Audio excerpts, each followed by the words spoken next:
Merhabalar, iyi akşamlar hepinize. Türk, Dijital Türk Sport YouTube kanalından hepinize iyi akşamlar. Üçüncü yayınımızı gerçekleştiriyoruz bugün ve gündemimizde bugün Beşiktaş, İstanbulspor Beşiktaş maçı var ve İstanbulspor Beşiktaş maçına dair tüm kritik pozisyonları, tüm olayları değerlendireceğiz. Yine her zaman olduğu gibi bugün konuğum yine Mutlu Hocam. Mutlu Hocam iyi akşamlar diliyorum.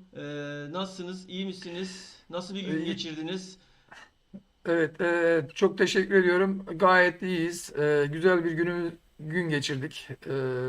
Pazarımız gayet neşeli ve şendi yani. Çok güzel.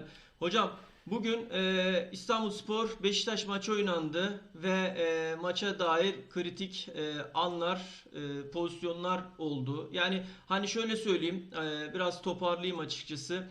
Şimdi tabii Santos geldiğinden beri Beşiktaş'ın nasıl bir oyun sistemiyle oynamak istediğini e, tüm futbol camiası, özellikle Beşiktaşlıların kendi arasında konuşmalarını da dinlediğimizde çok fazla bir anlam veremiyorlar. Çünkü Santos'la beraber ciddi bir pas oyunu oynamaya çalışıyor ve geriden de uzun toplarla çıkmak istemiyor. Yani genelde Beşiktaş'ın geçiş oyunları daha önceki dönemlere baktığımızda hızlı ve tempolu oynayan bir takım olarak göze çarpıyordu. Fakat İstanbulspor maçında yani daha doğrusu Konyaspor maçıyla beraber baktığımızda Beşiktaş'ın gerçekten temposuz bir oyun anlayışı vardı. Yani siz maçı nasıl değerlendiriyorsunuz? Yani Beşiktaş taraftarının e, yani şöyle söyleyeyim, ilk yarı temposu açıkçası beğenmedim. Yani iki takım zaman zaman açık oynamaya çalıştılar. Bol pozisyonlara girmeye çalıştılar ama güzel hale getirmeye çalıştılar oyunu. Fakat genel anlamda 90 dakikaya baktığımızda çok fazla şey vardı. Yani pas oyunu vardı. Beşiktaş'ın Konya maçından sonra Santos'la oynanan oyun beni mutlu etmedi açıkçası.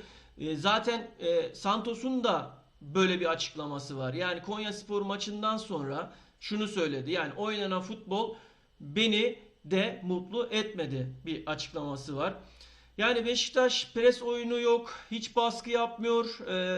Santos'ta top kapma oranı 4. Yani çok geri çekiliyor Beşiktaş takımı.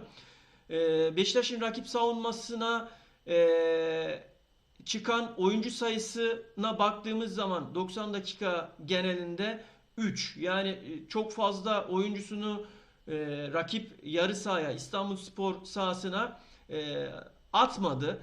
Yani 3 oyuncuyla, genelde 3 oyuncuyla maçı tamamladı. Ondan sonra 9 şut çeken yani Murçi bile ileri çıkmadı. Yani geçen e, Konyaspor maçında Beşiktaş Spor Kulübü'nde ilk defa bir oyuncu 8 şutla maçı tamamladı. Bu da Muriç oldu. Muriç de bugün yine skora katkı eden oyunculardan birisiydi. E, Yani 20 top daha önceki Beşiktaş savunmasında ciddi anlamda 20 tane topu uzaklaştırmış bir skor var elimde. Yani Beşiktaş bu sezon ilk kez iki defa ilk yarıyı önde bitirdi. Trabzon ve İstanbulspor maçlarını ilk yarısını önde bitirdi. Yani siz ne diyorsunuz hocam? Genel anlamda benim gözlemlediğim Beşiktaş'ın oyun sistemi, oyun stili bu yönde. Sizin bu maçla ilgili düşünceleriniz neler? Ben sizin bu arada yorumlarınızı alırken görsellerimizi de sırayla yayınımıza getireceğim. Buyurunuz hocam. Evet, e, maalesef Beşiktaş önceki yıllardaki futbolunu bizlerin aradığı kadar kendileri de arıyor. E, geçmiş yıllarda kanattan bütün hücumlarını kanatlardan yaparken en güçlü atakları kanatlardan yaparken şimdilerde bu kanatları istedikleri gibi kullanamadıkları gibi e, istedikleri oyunu da oynayamıyorlar. Evet Çok hocam. yani oyun işin açıkçası oynadıkları oyun tat vermiyor. Evet. Yani yaklaşık 4 maçtır mağlup olmadılar. 4 maçtır kaybetmiyorlar. 3 galibiyet, bir beraberlik aldılar. Ancak dediğim gibi yani eski tadından çok uzak Beşiktaş. Yani böyle dişe diş, kora kor bir mücadeleden çok uzak bir futbol oynuyorlar. Bunda yani takımın yani transferlerinden kurulmasına kadar olan bir süreç den kaynaklanan bir olay mı? Veya işte elde olan futbolculardan performansları bu kadar mı? Yani bunlar hepsi tartışılabilir. Ancak burada en güzel ümit verilen Beşiktaş'ta Semih gibi bir futbolcumuzun ileriye dönük gerçekten güzel başarılara imza atacağını düşünüyorum. Ayrıca yeni transfer yine Muçi yani kendini gösterdi diyebiliriz yani. Hatta Semih'in ben bu performansla önümüzdeki ay milli takım kampına da çağrılması gerektiğini düşünenlerdenim yani. Şu an performansı gerçekten kayda değer yani. Beşiktaş'ı son maçlarda tek başına sırtlayan kişi diyebiliriz yani. Evet hocam. Evet hocam. Evet. Şimdi ben şöyle mesela bazı notlar aldım. İşte e, ben açıkçası Beşiktaş'ta Cenk'le ilgili biraz Beşiktaş'ın kadrosunda Cenk Tosun'la ilgili biraz değinmek istiyorum. Yani Cenk Tosun bugün o kadar çok pozisyon kaçırdı ki bir türlü topu kale direklerinden içeri yerleştiremedi. Yani bir türlü kaleyi bulamadı. Evet. Dolayısıyla Cenk'in performansını Beşiktaş taraftarları sorgulamaya başladı. Daha henüz dördüncü dakikada kafayla gelen ortaya 4. dakikada kafayla gelen ortaya vuramadı. Ondan sonra 15. dakikada Cenk'in ayağına bir basılma oldu. Kaleyi karşıdan gören duran top atışı oldu. Fakat Getson'un bir dışarı vurma durumu oldu. Dolayısıyla şöyle bir toparladığımızda Cenk'in nezdinde de ciddi bir çöküş var gibi geliyor bana.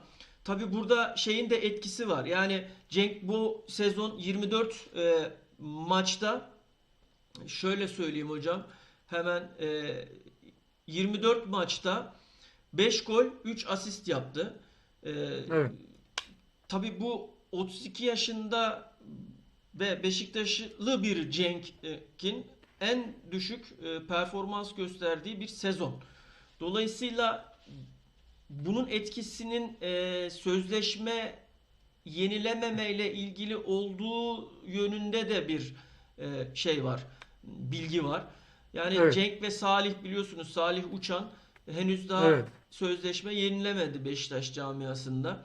Dolayısıyla Evet. bu iki futbolcu da tabi bu arada Salih de bu sezon 19 maç oynadı. 19 maçta bir gol 3 asistlik bir skora katkı sağladı ama yani Salih'in de geçen yıllara göre baktığımızda bu performansı çok düşük, çok altta kalmış. Yani bunu ben açıkçası aldığım hani görüştüğüm Beşiktaş taraftarları hani kayda değer Beşiktaş taraftarlarıyla görüştüm. Yani fanatik veya iş çok iyi bilen işin takibinde olan arkadaşlarımla görüştüğümde hani bu sözleşmelerin henüz yenilememesi olduğuyla ilgiliymiş. Fakat tabii sebeplerden bir tanesi Cenk 2 milyon euro civarında bir sözleşme talep ediyormuş.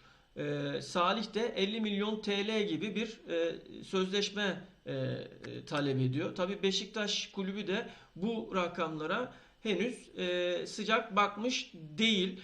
E, Yani sizin genel anlamda bu sözleşmelerle ilgili Beşiktaş camiasında tabii şeylere döneceğiz. Yani maçın geneline döneceğiz ama hani yeri gelmişken düşünceniz, fikriniz nedir hocam?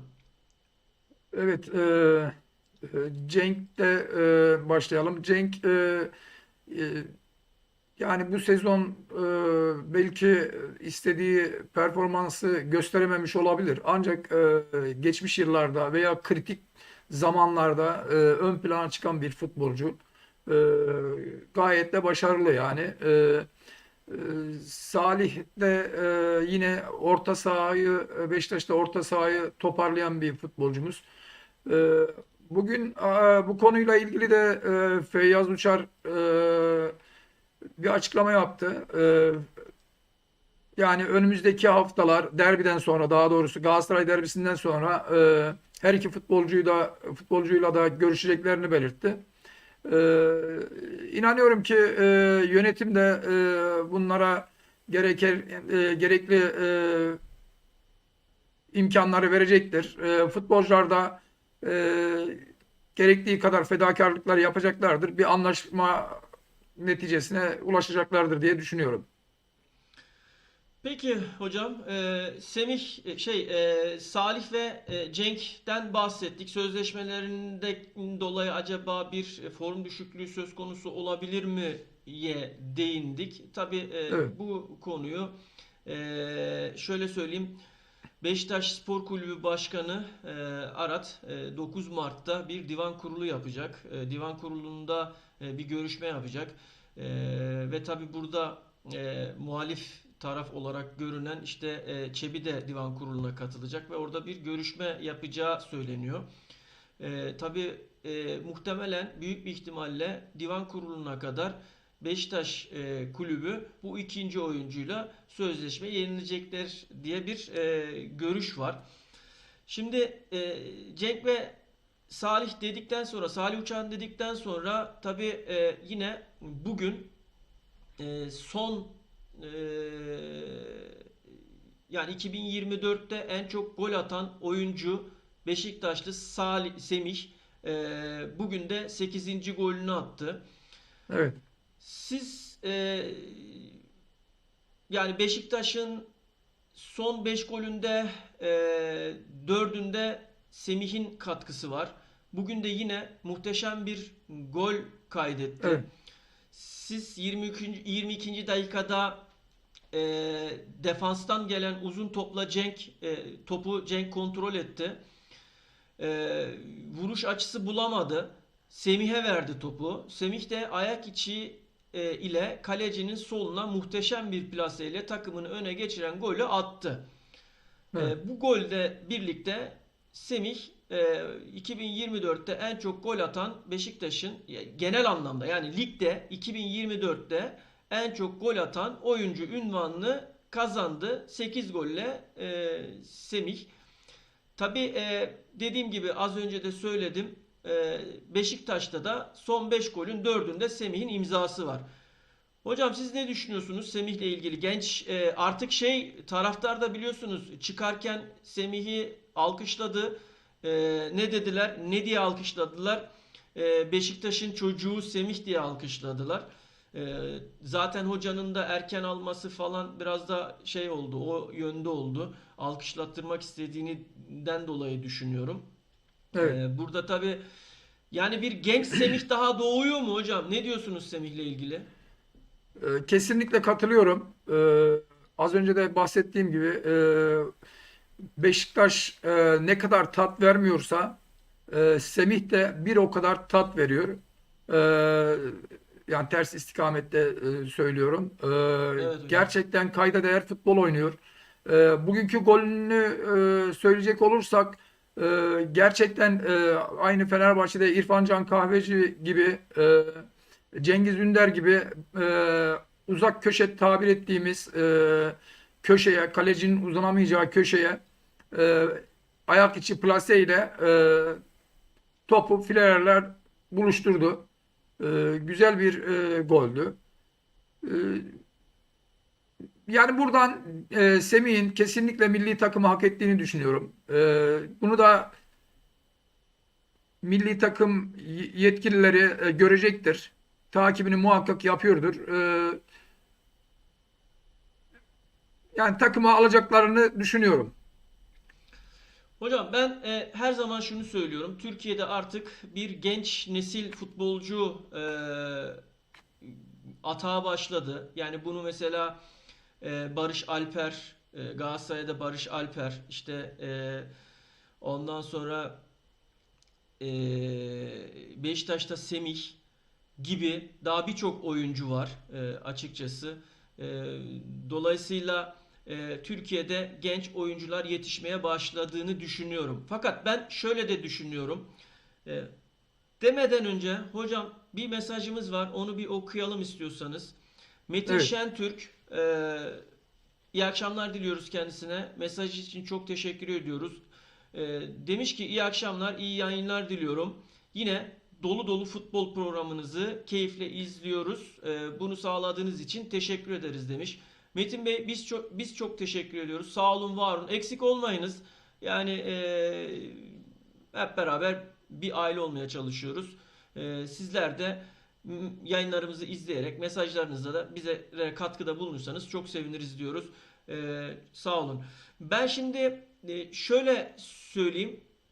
Türkiye'de genç oyuncu yetişme neslinin başladığını, fakat genç oyuncuların artık e, Avrupa'yı ve profesyonel bir altyapı ve düşünce mentalitesine kavuşması gerektiğini düşünüyorum. Yani bunu nasıl yapacaklar? Özel antrenörler tutacaklar kendilerine. Mental hocalar tutacaklar. Uykularına çok dikkat edecekler. Yemelerine, içmelerine çok dikkat edecekler. Eğer bu şekilde yani yıldız adayı genç oyuncularımız, özellikle Türk genç oyuncularımız, milli takımı büyük katkılar sağlayacak olan genç oyuncularımız böyle bir çalışma ortamı gerçekleştirmezlerse kendilerine çok çabuk sönüp gidebileceklerini, yani biliyorsunuz futbolda sakatlanma riski var. Sağlıksız beslenmeden, uykudan dolayı performans düşüklüğü olabilir. Yani gibi gibi bunları kontrol edecek, bunları kontrol mekanizmasında futbolcularımızı milli takımlara da yetiştirebilecek, mental olarak da arka planda hocaların olması gerektiğini düşünüyorum. Ben Semih'in, yani Barış Alper'in böyle bir çalışma metodunda olduğunu biliyoruz. Barış Alper'in Galatasaray'dan. Semih'in de ben Beşiktaş'ta e, yani kendine özel e, kondisyoner olsun, ondan sonra terapist diyen olsun gibi e, arka planda hocalarla çalıştığını düşünüyorum. Bunu yaptığı sürece de futbolunu geliştirecektir ve başarılı olacaktır diye düşünüyorum hocam. Bu konuda siz ne düşünüyorsunuz hocam? Ee, Güzel konulara tespit ettiniz, değindiniz. Ben spontan gidiyorum. Arada yine Evet, konularımıza döneceğim hocam. Yani hani ben kısa kısa siz cevap verirseniz yani evet, şey değil. evet. Ee, Yani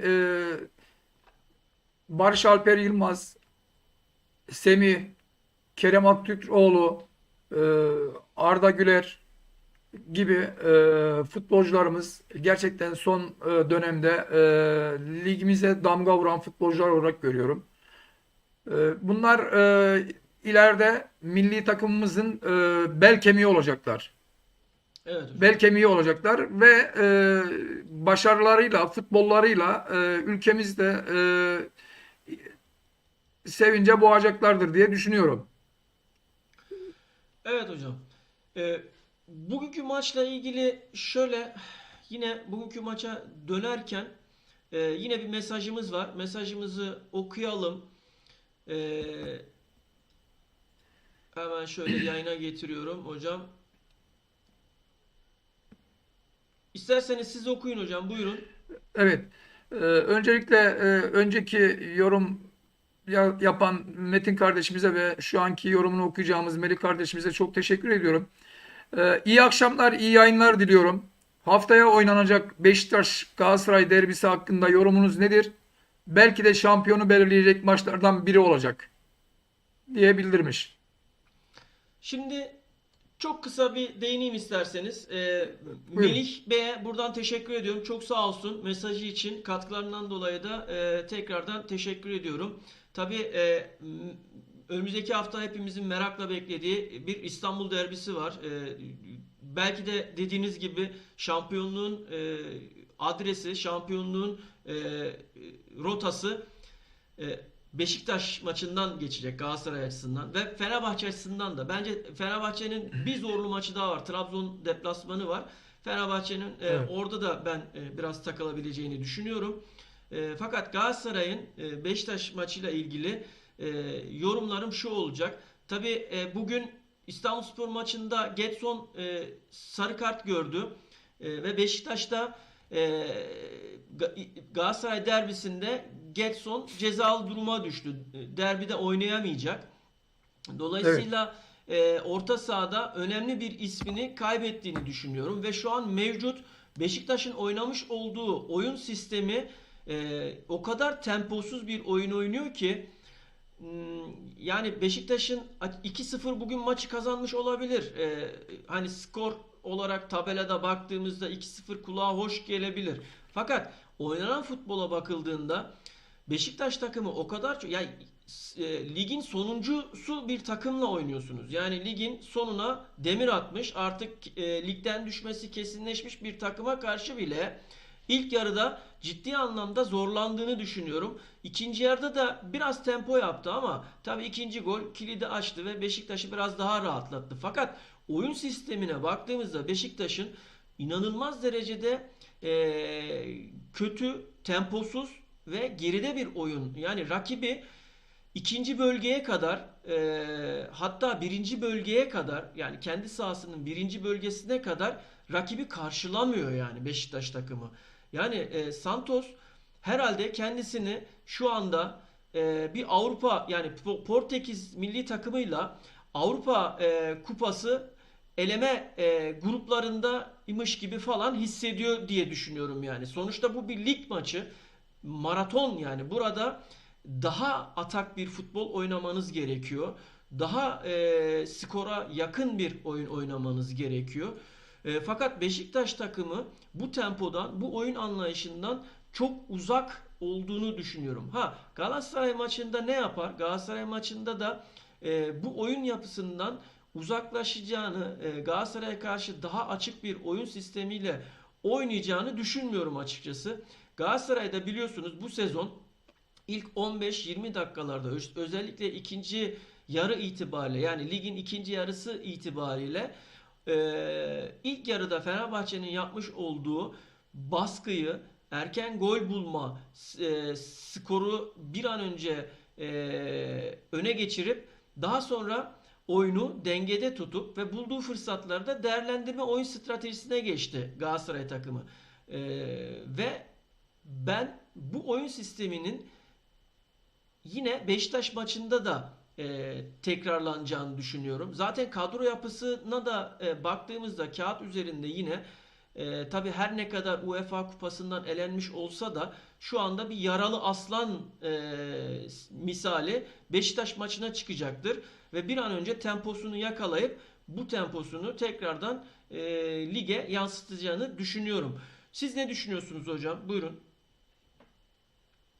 Evet, Beşiktaş'ı az önce konuştuğumuz gibi ne kadar tat vermiyor desek de e, derbilerin havası bir başka olur. Burada yani Beşiktaş Galatasaray maçında da yüksek temposunu muhakkak yansıtmaya çalışacaktır. E, Evet hocam. evet, Diye cevaplıyorsunuz. Yani evet. Buradaki en büyük eksikliği yine sizin de belirttiğiniz gibi Getson ve Bahtiyar Tat Zaynetdinov'un vermedi. evet, Dolayısıyla Beşiktaş kazanmasına rağmen tat vermedi. Şimdi e, baktığımızda oyunla ilgili istatistikleri göz önünde bulundurursak işte toplam 15 şuta 15 şut olmuş. Hocam bu arada ben bir şey soracağım. Siz bu oyuncuyu tanıyorsunuz. Şöyle bir İstanbulspor'un kadrosuna geldiğinde Kaan isimli bir oyuncu var. Doğru evet. mu? Yani ben Emir bugünkü Kaan oyunun Gültek, efendim Emir Kaan Gültekin, e, Emirkan Gültekin isimli İstanbulspor'un oyuncusunu ben gerçekten oyununu yani bir tempo yapmak istiyor. Kanattan bindirmeler yapmak istiyor. Yani ofansif futbolda kanatlardan bindirme yapıp rakip kalede pozisyonlara girmek istiyor. Bayağı bir çabaladı oyuncu. Siz evet. oyuncuyu tanıyor musunuz herhalde? Ben bu konuda bir sizden kısaca İstanbulsporlu bu oyuncuya değinebilir miyiz? Evet, yani takip ettiğim kadarıyla kayda değer bir oyuncu. Kendini ispat etmeye çalışan bir kardeşimiz. Sizin de söylediğiniz gibi bir şeyler yapmaya çalışıyor. İstanbulspor'da en büyük şanssızlığı Süper Lig'de İstanbul gibi yani bir takımda oynayıp da küme düşme potasında olmaları en büyük şanssızlığı yani. Ee, İnanıyorum ilerleyen süreçte az önce bahsettiğimiz gibi Semih gibi veya işte Arda Güler gibi, Kerem Aktürkoğlu gibi, Barış Alper Yılmaz gibi futbolcularımızın içerisine dahil olacağını düşünüyorum. Ben de öyle Evet, temenni ediyorum. Umarım temennilerimiz, isteklerimiz bu yönde olur. Ama az önce de belirttiğim gibi hocam yani kulüp haricinde bu oyuncular kendilerine özel kondisyonerler, özel mental hocaları tutmaları gerekiyor. Eğer ben bir hani gelişim sağlamak istiyorum, milli takım yapmak istiyorum, ileride bir Avrupa yapmak istiyorum diyorlarsa evet, ya demese bile hocam Mustafa Kemal Atatürk ne demiş? Ben sporcunun zeki, çevik ve aynı zamanda ahlaklısını severim demiş. evet, Yani zeki olacaksın, çevik olacaksın, aynı zamanda da ahlaklı olacaksın. Bu denklemde kendini sporcuysan geliştireceksin arkadaş. Ve ben Kaan'ın da bu Amerikan. yönde Evet, evet ben de Kaan'ın da bu yönde kendisini geliştirmesini bekliyor ve umut ediyorum. Yani tabii İstanbulspor takımının geneline baktığımızda maç içindeki temposunda 36. dakikada bir korner kullandılar hocam. Loşay ile bir korner kullandılar.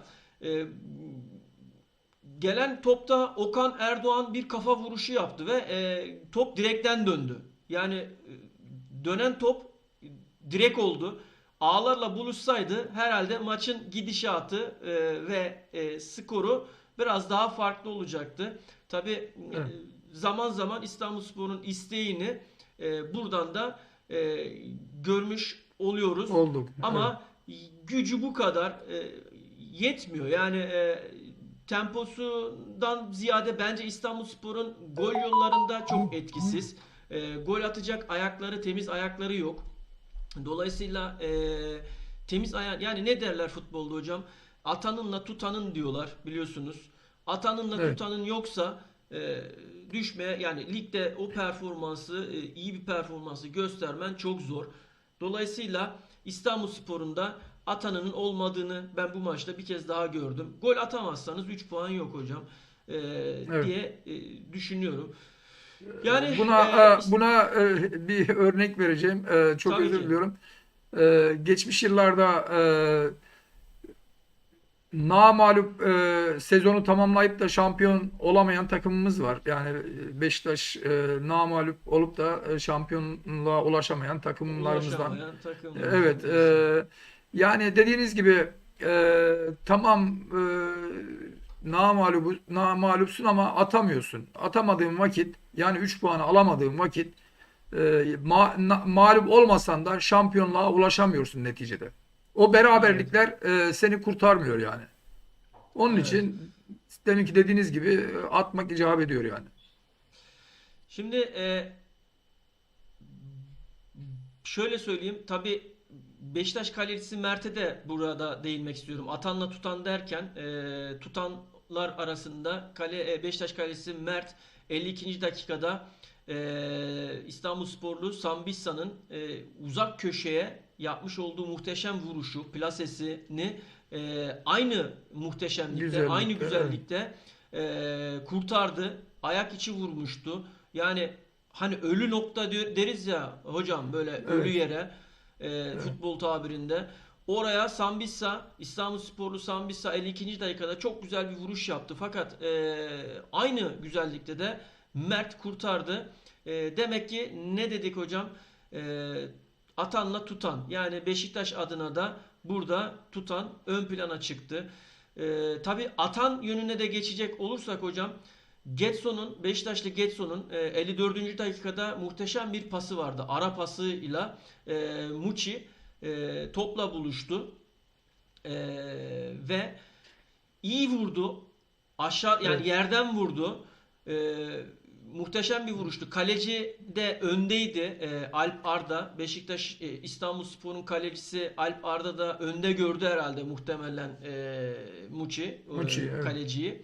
Evet. Dolayısıyla yerden ve köşeyi net görür bir isabetlikle topu ağlarla buluşturdu. Tabi bu Muçi'nin de e, şöyle söyleyeyim, geçen hafta 8 tane şut çekmişti. Az önce değindim. Konyaspor maçında 8 tane şut çekti.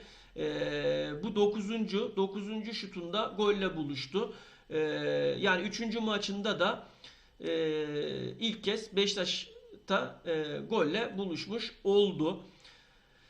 Yani atan tutan olacak. Olmazsa ligi götüremezsin. Ligde bir yere varamazsın. Siz ne diyorsunuz hocam? Burada toparlayacak olursak biraz daha.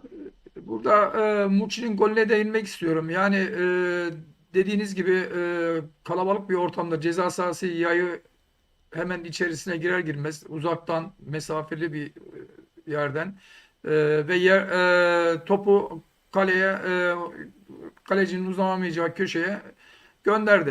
Gol oldu. Burada deminki dediğiniz gibi de kalecinin biraz önde olmasının da payı var golde. Muçi'nin de ilerleyen dönemde daha iyi olacağını düşünüyorum. Hocam ben Muçi'yi gerçekten çok beğeniyorum. Yani son 3 maçtır neredeyse hani alıcı gözle tabiri caizse izliyorum, bakıyorum.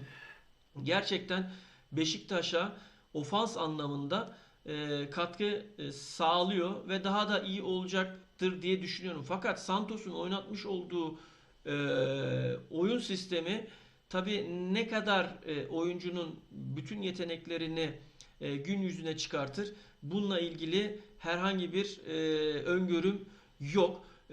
Tabii e, 77. dakikada Semih ve Rashica oyundan alındılar. Yerlerine, Semih yerine Abu Bakar ve Rashica'nın yerine de Gezal girdi. Tabi bu dakikadan sonra şöyle de bir durum söz konusu oldu hocam. E, Yani ilerleyen 62. dakikada, yani ilerleyen dakikalarda da 62. dakikada da Cenk çıktı. Salih Uçan girdi yerine. E, Tabii Cenk e, 3 şut çekti. Üçü de dışarıya çıktı. Hoca bunu fark etti herhalde. Mental olarak hazır, yani daha fazla maçı götüremeyeceğini fark etti ve oyundan Salih Uçan'la ikisini yer değiştirerek aldı. Tabii bu oyuncu değişikliklerinden sonra Santos Semih'i tek forvete aldı. Semih biliyorsunuz hocam 7 numara, yani sol bek oynayan, özür dilerim, sol kanat oynayan bir oyuncu. Tabi içeri kat edip zaman zaman demiyorum artık goller bulan hoca bazı maçlarda oyunun gidişatına göre Semih'i tek forvete alıp yine etkili olmasını sağlıyor. Tabi Cenk de çıktıktan sonra Muçi sol bölgeye doğru kaydı hocam. Yani Semih'i tek forvet ve Muçi de sola doğru kaydı. Tabii ilerleyen dakikalarda yine Muçi ortaya işte yani forvet arkası olduğunu veya daha doğrusu 8 numara oynadığını oradan hissedebiliyorsunuz. İster istemez e, kendisini ortaya doğru atmaya başladı yine yani Muçi. Evet. Böyle de bir durum var. Oyun içerisinden enstantaneler anlamında söylüyorum. Benim gözlemlediklerim hocam. E, Böyle sizin var mı gözlemlediğiniz ilginç şeyler? Ee, Bu maçta Necip'e de bir parantez açmak istiyorum. Tabii Necip bu hocam, buyurunuz. maçta da kendini gösterdi. Defansı toparladı. Beşiktaş'ın ileriye dönük hücumlarında stoper gibi görevini yerine getirdi. E, Maç sonunda da yine Necip'i taraftarların önünde alkışlatarak ödüllendirilmiş oldu yani. Hocam oyuncu değişiklikleri Beşiktaş kanadında devam ederken 66. dakikada İstanbulspor da yani bir değişikliğe başladı. Teknik direktörleri Korkmaz soyadına yakışır bir şekilde korkmadığını gösterdi. Ne yaptı hocam? 66. dakikada Emirhan'ı yerine Eslem'i oyuna aldı. Sambissa'nın yerine de Özcan Şahan'ı aldı. Tabi Eslem de İstanbulspor'un kendi öz evladı, altyapısından yetişen genç bir oyuncu. Ona da şans verdi. Hani bazı hocalar var biliyorsunuz. Genç oyuncuları ya skor avantajını elde ettiğinde sahaya sürerler ya da hiç sürmezler. Yani bunun örneklerini yaşıyoruz işte. Şu an bir tabii hani biraz şeyden uzak olacak ama hani kadro yapısı falan çok farklı. Real Madrid'de oyuncumuz yaşıyor Arda Güler. E,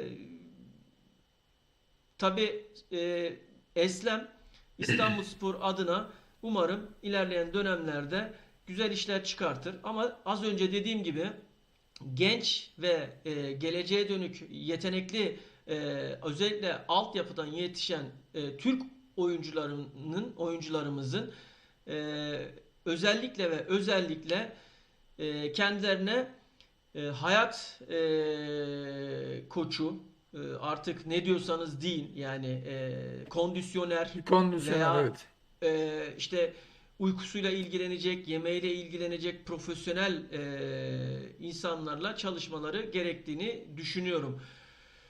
E, Hemen bir mesajımız daha var. Onu da tekrardan Metin Bey'den gelmiş. Yayınlamak istiyorum.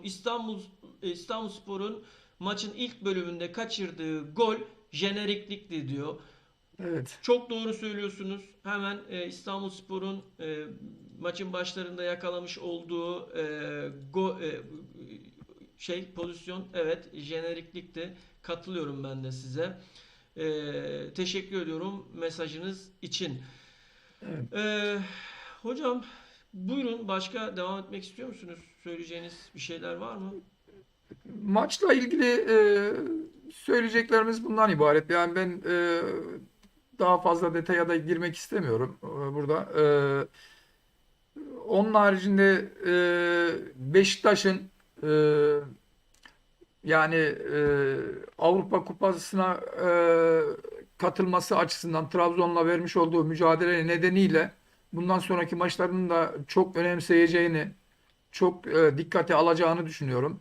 Özellikle Galatasaray maçında da önümüzdeki hafta Galatasaray maçında da e, kayda değer bir futbol ortaya koyacağını düşünüyorum. Hocam bu arada tabii önümüzdeki hafta konuşuyoruz bunları. Önümüzdeki hafta bir İstanbul derbisi var. Galatasaray ve Beşiktaş arasında. Tabii Beşiktaş'ın kanadında iki tane sarı kart cezalısı var. Bir tanesi Gelson Fernandes ki Beşiktaş'ın orta sahasında özellikle Santos'un oyun anlayışında çok ciddi bir öneme sahip olan bir oyuncu. Evet. Diğeri de Bahtiyar. Biliyorsunuz Bahtiyar da e, sarı kart gördü.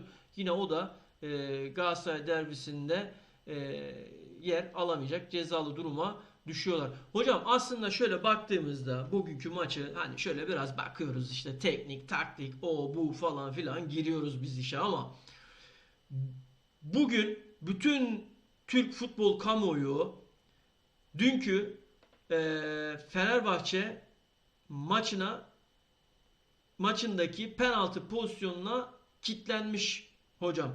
Yani Evet.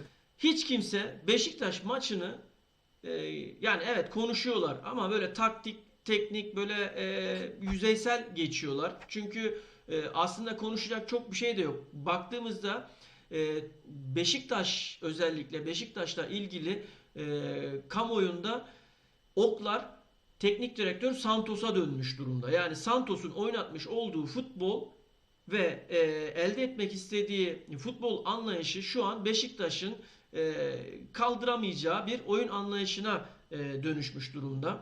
Evet. Dolayısıyla bütün futbol kamuoyu dünkü Fenerbahçe'nin 90+4'te kazanmış olduğu tartışmalı ama çok çok tartışmalı bir penaltıyla çalkalanıyor. Şimdi baktığımızda siz yine gündemi takip ettiniz gün içerisinde baktınız. Ben şöyle tabii bu olayla ilgili e, Galatasaray Kulübü'nden büyük bir şey de geldi. Yani nasıl söyleyeyim? Tarihin en kötü TFF Başkanı Mehmet Büyükekşi'nin tüm kurullarıyla birlikte derhal istifa etmesini bekliyoruz gibi böyle bir şey geldi. Ne diyoruz hocam? Açıklama geldi. Evet. Şimdi diyor ki hocam ben şöyle bir okuyayım. Her türlü tehdide boyun eğen, adaletten yana zerre tavır koymayıp koltuğunu kaybetmemek için kendi kaygılarının esiri olup toplumun bölünmesine neden olan. Şimdi bazı yerleri de o kadar çok büyük harfle ve kalın fontla yazmışlar ki yani bazı yerlerde vurgulamışlar hocam. Korkularından dolayı bir takımı şampiyon yapıp mevkisini sağlama almaya çalışan, yapılan bütün adaletsizliklere, popülizme ve sosyal medya terörüne karşı sessizliğe bürünen, hiçbir konuda dirayet gösteremeyen kendi yönetim kurulu üyelerine, hakemlerine dahi sahip çıkamayan, aldığı, alamadığı kararlarla Türk futbolunu sorunlar yumağı haline getiren tarihin en kötü TFF Başkanı Mehmet Büyükekşi'nin tüm kurullarıyla birlikte derhal istifa etmesini bekliyoruz. Galatasaray Spor Kulübü. Evet. Hocam ardından Galatasaray resmi Twitter hesabından da bir tweet geldi. Şimdi onu da göstereyim ben bu şekilde. Orada da şöyle bir yazı var. Diyor ki bu pozisyonda el yok. Sizin o kirli elleriniz var. Utanmazlar diye bir resmi hesapta Galatasaray bir tweet atmış. Yani şimdi ben bu noktada sözü size bırakacağım ama şöyle bir değinmek istiyorum. Her ne olursa olsun az önce ne dedik? Mustafa Kemal Atatürk'ün ben sporcunun Zeki Çevik ve aynı zamanda ahlaklısını severim sözünden yola çıkarak futbol her zaman birleştirici, kaynaştırıcı olan bir spor dalı. Daha doğrusu spor böyle bir şey yani. Ama maalesef son dönemlerde çok farklı farklı olaylar oluyor. Şimdi ne olursa olsun burada son kelime, utanmazlar kelimesi bence biraz ağır kaçmış hocam. Evet. Yani Evet. futbolda, Maalesef. sporun Evet. içerisinde olmaması gereken şeyler. Yani bir Fenerbahçe, Galatasaray ve Beşiktaş olmazsa Türk futbolunun tadı olmaz. Nihayetinde Türk futbolu bu güzide takımlarımızla beraber büyüyorlar, beraber devam ediyorlar. E, Hocam siz ne diyorsunuz? Siz bu konuda yorumunuz nedir? Tabii bugün bir de çok sürpriz bir açıklama yapacağım. Yani bizim izleme sayımız şu anda biraz yükseldi.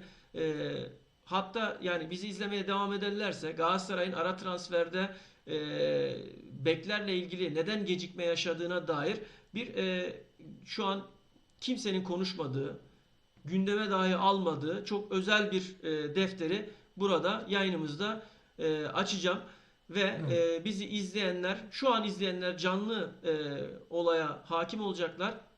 Yayınımızın bu dakikalarına kadar daha sonra izleyecek olan izleyiciler de bu konuyla ilgili detaylı bilgi edinmiş olacaklar. Siz devam ederken ben bu arada mesajlarımız var. Onları ekrana getireceğim hocam. Buyurun, sizi dinliyorum. Bu paylaşımdan önce hemen Galatasaray Kulübü'nün paylaşmış olduğu yazıyı ekrana getirebilirsek oradan başlayalım. Tabii ki hocam, buyurunuz.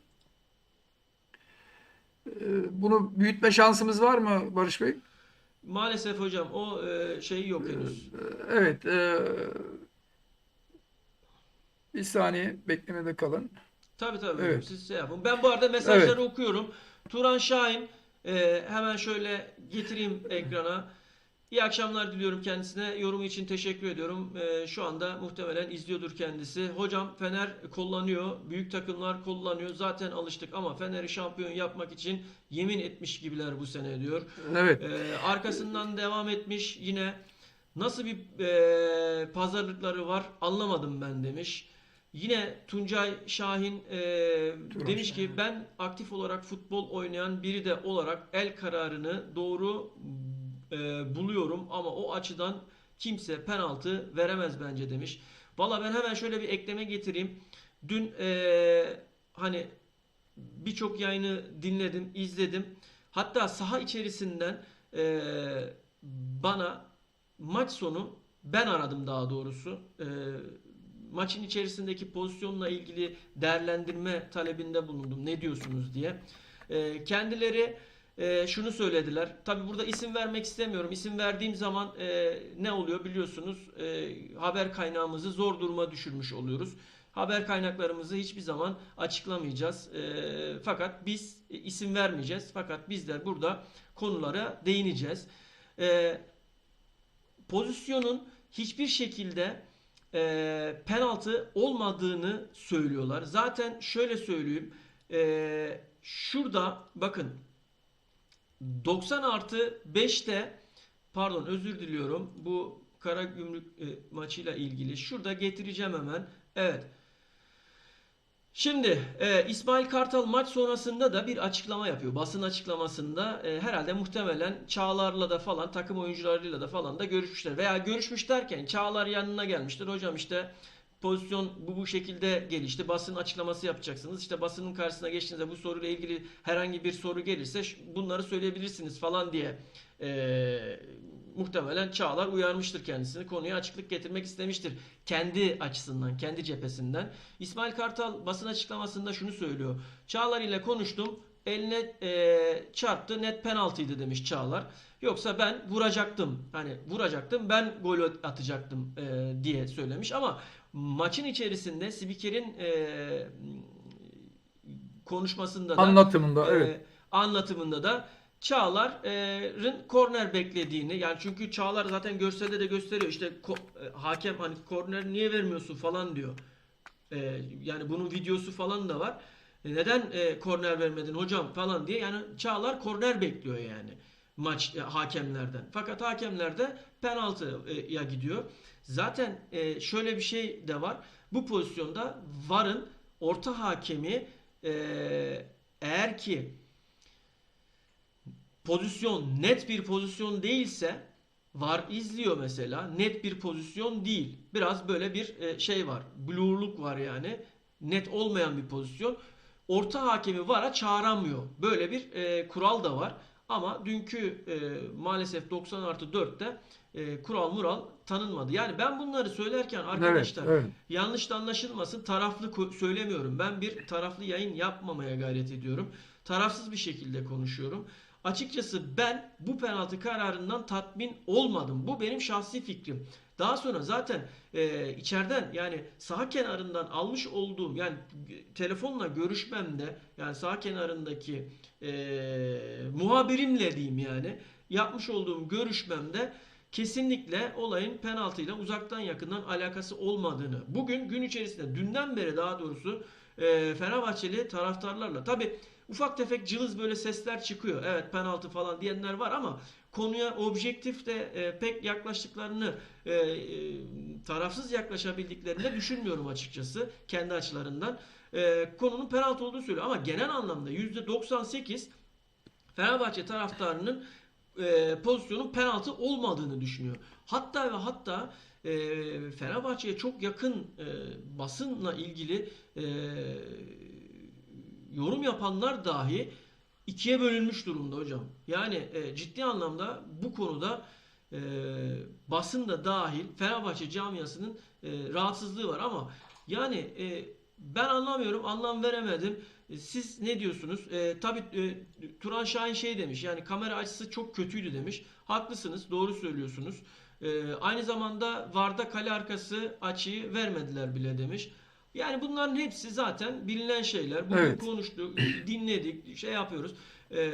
Biz de yorumlamaya çalışıyoruz. Kendisine de Turan Şahin'e de tekrardan teşekkür ediyoruz yayınımıza katkılarından dolayı. Bizi izlemeye devam edin. Abone değilseniz abone olun. Yayınımızı bir beğenin.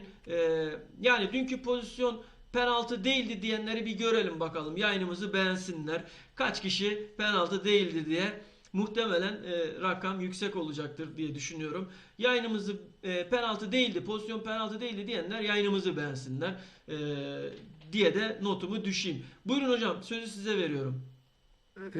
Ben öncelikle Galatasaray'ın yapmış olduğu açıklamayla ilgili konuşmak istiyorum. O yazıyı da tekrar ekrana getirebilirsek. Hangisi hocam? Galatasaray Kulübü'nün yapmış olduğu Federasyon Başkanı Tamam, ile ilgili yapmış hemen olduğu getiriyorum açıklamayı. hocam. Hemen getiriyorum hocam. Siz devam edin, buyurun. Şimdi burada Galatasaray Kulübü'nün yazdığı yazının bir cümlesi diyeyim daha doğrusu hariç tamamen katılıyoruz. Tamamen katılıyorum. Yani artık federasyon başkanı e, diğer diğeri evet, federasyon başkanı bütün kulüpler tarafından artık böyle itilen, kakılan böyle bir şey haline gelen bir insanmış gibi muamele görmeye başladı. Yani makamının e, kendisinden vazgeçtik, makamına artık helal geleceğini düşünmeye başladık yani. Ancak burada Galatasaray Kulübü'nün yapmış olduğu açıklamaya, sizin okuduğunuz açıklamanın bir tek şeyine katılmak istemiyorum Galatasaray Kulübü'ne. Burada toplumun bölünmesine neden olan gibi kelime kullanılmış, cümle kullanılmış. Her ne kadar taraftarlar arasında ufak tefek tartışmalar, şaka yolu da olsa sataşmalar olmuş olsa da biz toplum olarak bu gibi şeylere gelmeyiz. Yani gelinmemesi de gerekir. Biz bir maç için, bir el kararı için, penaltı kararı için bölünmeyiz. Yani onu da belirtmek istiyorum. Yani burada Galatasaray Kulübü'ne kesinlikle katılmıyorum. Bu son paylaşımda ise bu pozisyonda el yok. Diğerini getirebilir miyiz? Tabii hocam, hemen getiriyorum. Bu arada ben tabii bir iki şey daha var. Onları da yayına getirmeye çalışıyorum. Hazırlıyorum. Siz devam edin. Buyurun. Bu pozisyonda el yok. Sizin o kirli elleriniz var. Ünlem işaretine kadar tamam katılıyorum. Son kelimeyi keşke kullanmasalardı. Yani ortamı germeye gerek yok. Ortamı germeye gerek yok. Yani Galatasaray, Fenerbahçe'si herkes kardeş burada. Yani olabilir, bir penaltıda yanlış verilmiş olabilir. Yani bu dünyanın sonu değil yani. Yani sadece Hocam, Türkiye'de yaşanan bir olay da değil. Tamam, doğru bulmuyoruz. Doğru bulmuyoruz. Ama futbolun içerisinde bunlar da var. Keşke böyle bir açıklama haklı da olan davalarında haksızlığa düşecek bir pozisyona olmasalardı. Daha hocam, evet, bu mesajın doğrusuyla eğrisiyle admine yazar der miyiz? doğrudur. Aynen öyle. Yani bunu Galatasaray camiasına değil de mal etmeden bunu admine Evet. mi yazalım hocam? Yani olabilir yani. Bunun akabinde hemen Fenerbahçe yöneticisi açıklama yaptı. Yani bu karşılıklı sürtüşmeye dönüştürür. İnsanlar arasında kutuplaşmaya, ayrışmaya neden olur. Bu gibi şeylerden insanlarımız ne kadar uzak durursa o kadar iyi olabilir, iyi olur. Bu nedenle yapılan açıklamalara azami dikkat edilmesi gerektiğini düşünüyorum yani. Peki.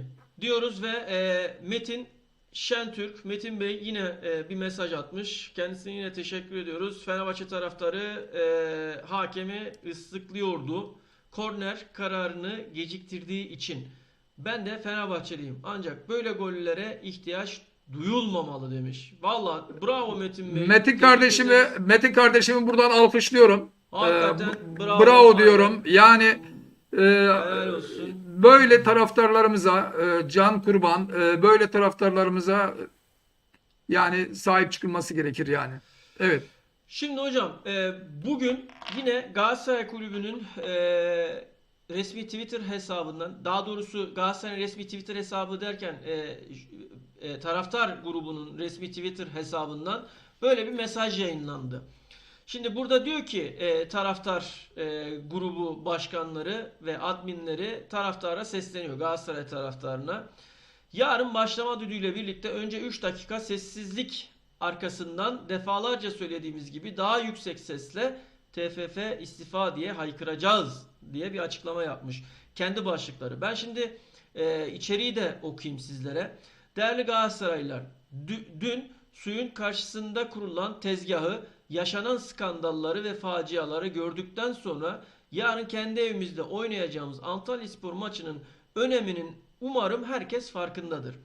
Herkes bu bilinçle tribünde yerini almalı.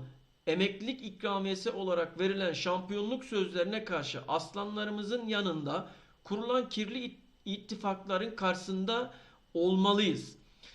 Yarın başlama düdüğüyle birlikte önce 3 dakikalık 3 dakikalık sessizlik, arkasından defalarca söylediğimiz gibi daha yüksek sesle TFF istifa istifa diye haykıracağız demiş.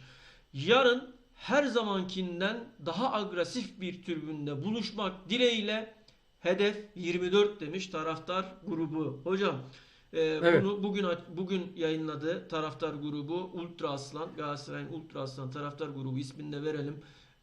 Siz ne diyorsunuz hocam? Yani umarım tabii sizin de dediğiniz gibi hani gerginlikler falan olmasın ama Evet. yani e, taraftarlar camialarda takımlarına sahip çıkmak zorunda hocam. Yani Evet. bir yerde bir şekilde en azından motivasyonunu, arkanızdayız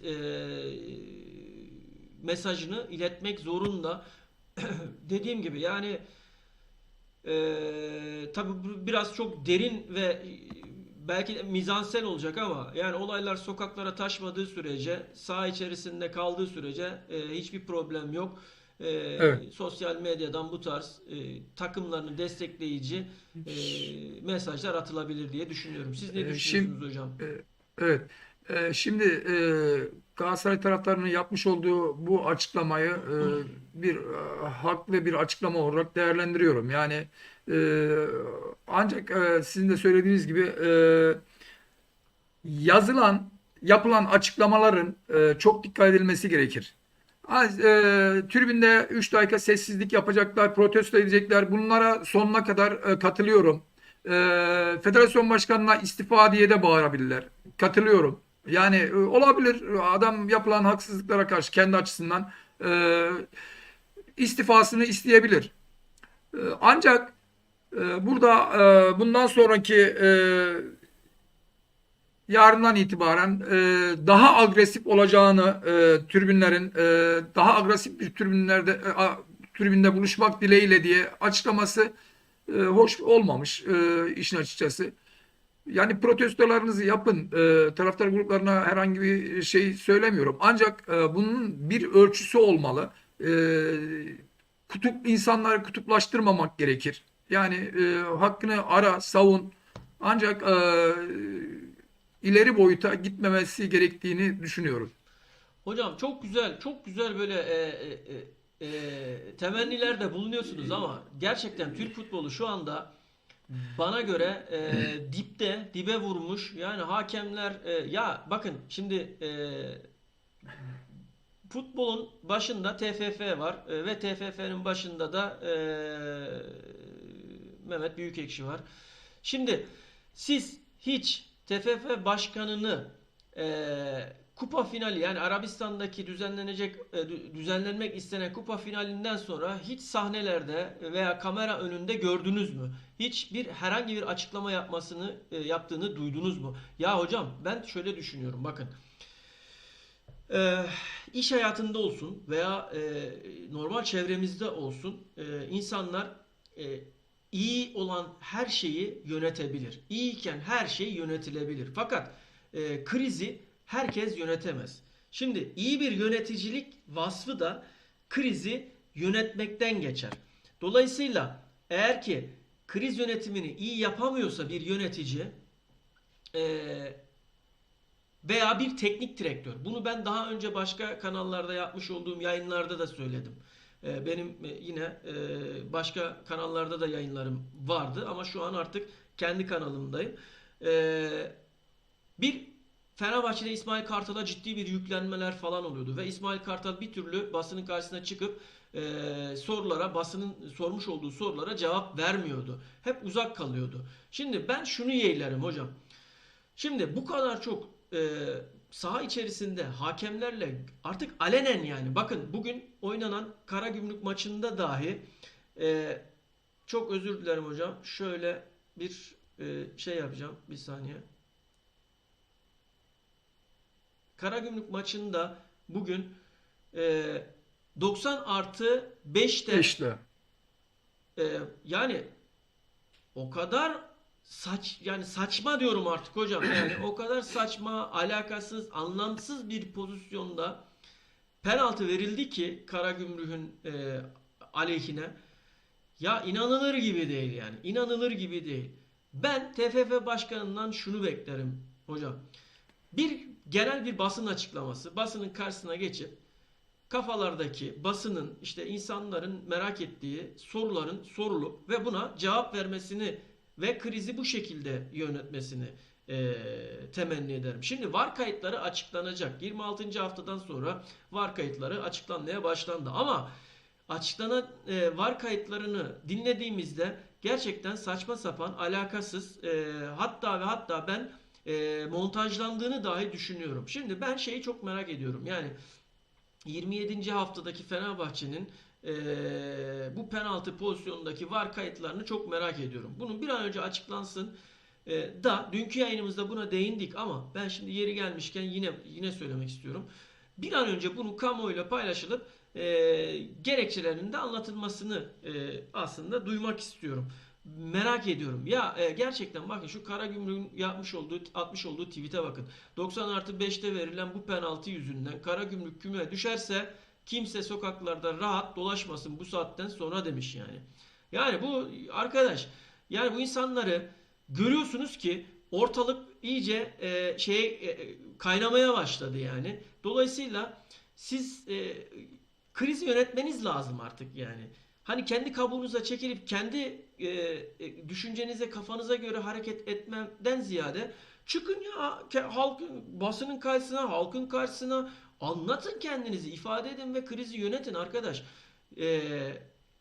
Çok sessiz yani. TFF çok sessiz yani. Hadi hakemleri Evet. anlıyorum. Hakemler konuşmasın. Evet, ama TFF başkanı çıksın konuşsun abi yani. Bu nedir bu sessizlik ya? Bu kadar sessizlik Türk futbolunu gerçekten dibe vurmaya başladı yani. Turan Bey herhalde Metin Bey'e cevaben şunu sormuş yani. Demiş ki, Metin Bey sizce TFF'nin değişmesi çözüm mü demiş. Tabii kendi aralarında bir konu başlamış herhalde ama böyle bir durum var. Burada tabii Metin Bey'e doğmuş yani, cevap hakkı doğmuş. Ben her mesajı yayınlamayacağım yani, yayın ekrana getirmeyeceğim ama önemli olanları getireceğim. E, Ne demiş? Bu tartışma hiçbir zaman bitmez ama hiçbir zaman da tamamen haksız değil kimse. Ne Fenerbahçe, ne Beşiktaş, ne Galatasaray. Ya şimdi şöyle, takımlar bazında Turan Bey, yani takımlar bazında baktığımızda haklı haksızdan kimse bir şey istemiyor zaten. Yani bu işin adaleti, bu işin kuralı neyse o yapılsın. Bir insan mahkemeye çıktığı zaman bile hakim bir karar verirken vicdani bir boyutunu da düşünür kararların. Yani bir adama hemen bir an önce idam veya ömür boyu hapis cezası vermez yani. Bu işin bir de vicdani bir boyutu vardır. Hakemlerin de e, vicdanen, ahlaken ve kural bakımından biraz daha dikkatli olmaları gerektiğini düşünüyorum. Kural net kurala önce niye en son saydım kuralı, ona da bir değineyim. Kural bizim maalesef Türkiye'de, Türk futbolunda kural dediğimiz zaman e, hakemlerin biraz da şeyine kalıyor. İnisiyatifine kalıyor yani. Hani nasıl söyleyeyim? İsterse yani o kuralın bir şeyi varsa ona geliyor olay yani. Ona geliyor mesele. Dolayısıyla hakemlerin bu konuda çok daha dikkatli olmaları gerekiyor. Ya oysa yurt dışından gözlemciler de getirdiler. Her maça gözlemci atadılar.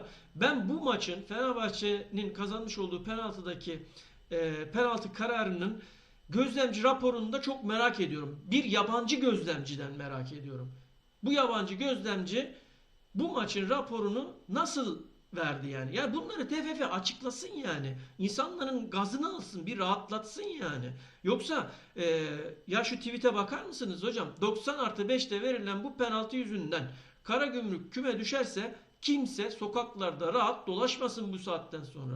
Arkadaş, insanları bu kadar gaza getirmeyin yani diyorum ve Kaan Bey'in mesajını getiriyorum. Genelde bu tarz hakem olayları Galatasaray'ı gaza getiriyor. Geçen sene Galatasaray Alanya maçında hakem hatalarından dolayı kaybedilen puan sonrası 14 maçlık galibiyet serisi sona gelmişti diyor. Çok doğru Kaan Bey. Teşekkür ediyoruz yayınımıza katıldığınız ve katkılarınızdan dolayı. Haklısınız. Galatasaray camiası bu hakemlerden gerçekten biraz müstarip durumda gibi görüyorum ben de. Arkasından devam etmiş. Yine Galatasaray camiasının böyle bir birleşme ile galibiyet serisi yakalayacağını düşünüyor musunuz demiş. %100 düşünüyorum. Yani Galatasaray camiası her zaman bu ligin, şu anda baktığımızda bu ligin oynadığı futbolla, özellikle ikinci yarı, yani ligin ikinci yarısı itibariyle oynadığı tempolu futbolla, ilk dakikalarda bulduğu futbolla ligi bir tık daha önde bitireceğini, zaten yarın yine kritik bir maç var ama kendi saha ve seyircisi önünde galibiyeti alacağını düşünüyorum ve galibiyet serilerine de devam edecektir diye düşünüyorum. Metin Bey şöyle bir cevap vermiş. TFF haklıya da haksıza da ceza kesiyor. İtirazlar etkin bir gelir kapısı olmuş diyor. Bakın, bu da çok ayrı bir bakış açısı. Evet. Gerçekten öyle. Mesela dün ne dedik? Kasımpaşa Spor'dan yan yani Kasımpaşa kenar yönetiminden hakeme maç sonu yani güzelce gidildi. Hocam neden penaltı verdiniz? Yani bu pozisyonda penaltı yoktu diye kendini ifade etmek, sorusuna cevap bulmak istedi ama direkt hakem daha adam sorusunu bitirmeden kırmızı kart gösterdi yani. Yani bu kadar sert, bu kadar tartışması zor, ya tartışması zor derken şöyle, yani eyyama gerek yok ya, ben öyle düşünüyorum. Bu tarz olaylara gerek yok hocam. Sizler ne düşünüyorsunuz? Çok fazla konuştum. Biraz sizi de şey yaptım ama siz ne düşünüyorsunuz hocam bu konuda? Ben de bu arada diğer görsellere bir göz atayım. Evet. Ee, Hakem hataları konusunda yani nereye kadar böyle devam edecek? Herkesin söylediği gibi ne zamana kadar böyle devam edecek? Muhakkak bunun bir sonucu olmalı. Yani Karagümrük'ün yapmış olduğu açıklama, Galatasaray Kulübü'nün yapmış olduğu açıklama. Yani bugün bu hafta bunlar, önümüzdeki hafta başka takımlar. Yani sizin de dediğiniz gibi artık buna federasyon bir dur demesi gerekiyor. Bir açıklama yapması gerekiyor.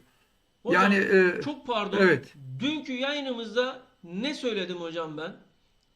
Biz şu evet, anda sadece odağımızı 3 büyüklere, hadi 4 büyüklerin maçlarına verdik ve evet, ona göre hakemleri değerlendiriyoruz. İşte çıkıyoruz, onları konuşuyoruz falan dedik. Ama alt ligler, yani özür diliyorum. diğer Anadolu maçlarını, Anadolu takımlarının maçlarını veya diğer kulüplerin maçlarını falan izlemeye kalksak e, yani e, önüne geçemeyiz bu işlerin diye konuştuk dün. Hatırlıyorsunuz, biliyorsunuz. Bakın bugün Evet. de Karagümrük maçında, ya hocam Karagümrük, Pendik, şimdi ben hepsine girmek istemiyorum. Yani Pendik Evet. maçında da ciddi problemler, sorunlar var yani. Pendik Evet. maçında da hakem hataları var yani. Ya arkadaş, Evet. hiç mi düzgün ya hocam, hakemler UEFA standartlarında değil. UEFA standartlarında antrenman yapmıyorlar. UEFA standartlarında maçlar yönetemiyorlar. Hakemler bitmiş hocam yani. Hakikaten bitmiş. Yani TFF ve hakem triosu nasıl kurtulur? Ben açıkçası kestiremiyorum. Yani nasıl bir süreç, nasıl bir gelecek bizi bekliyor? Açıkçası tereddütlerim var yani.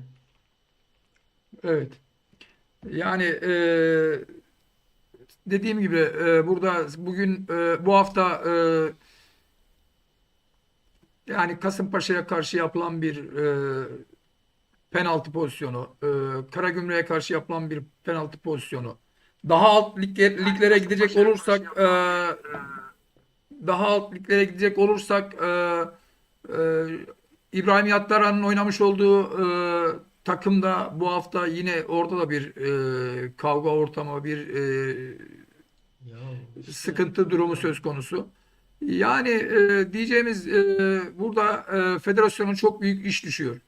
Ya artık çıkın kardeşim. Çıkın kardeşim, bir konuşma yapın, bir açıklama yapın. Kendinizi gösterin.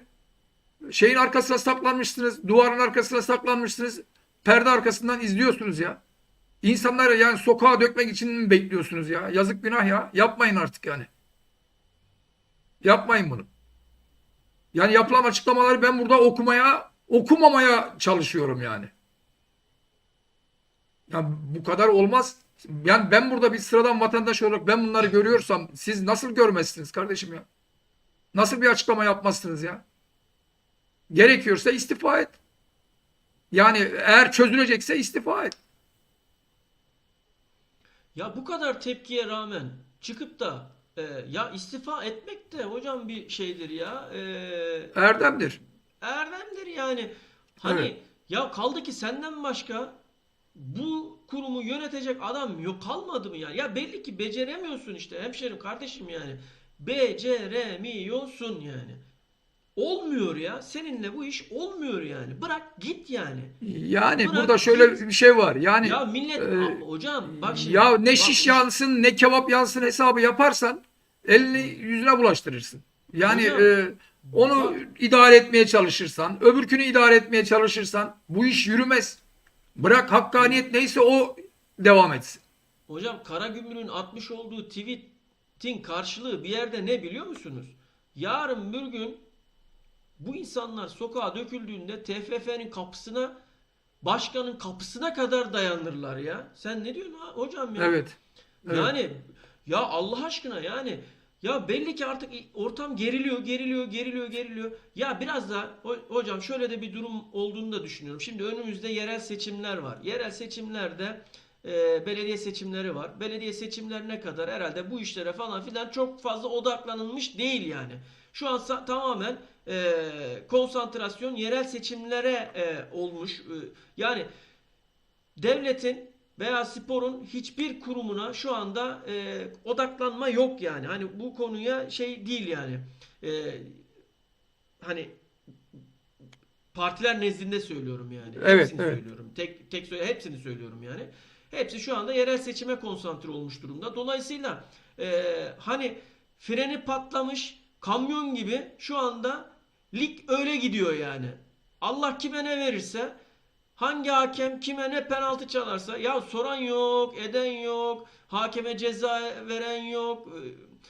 Hakemi yapmış olduğu hatadan dolayı işte 5 maç, 3 maç, 10 maç neyse alt lige gönderip ceza kesen yok.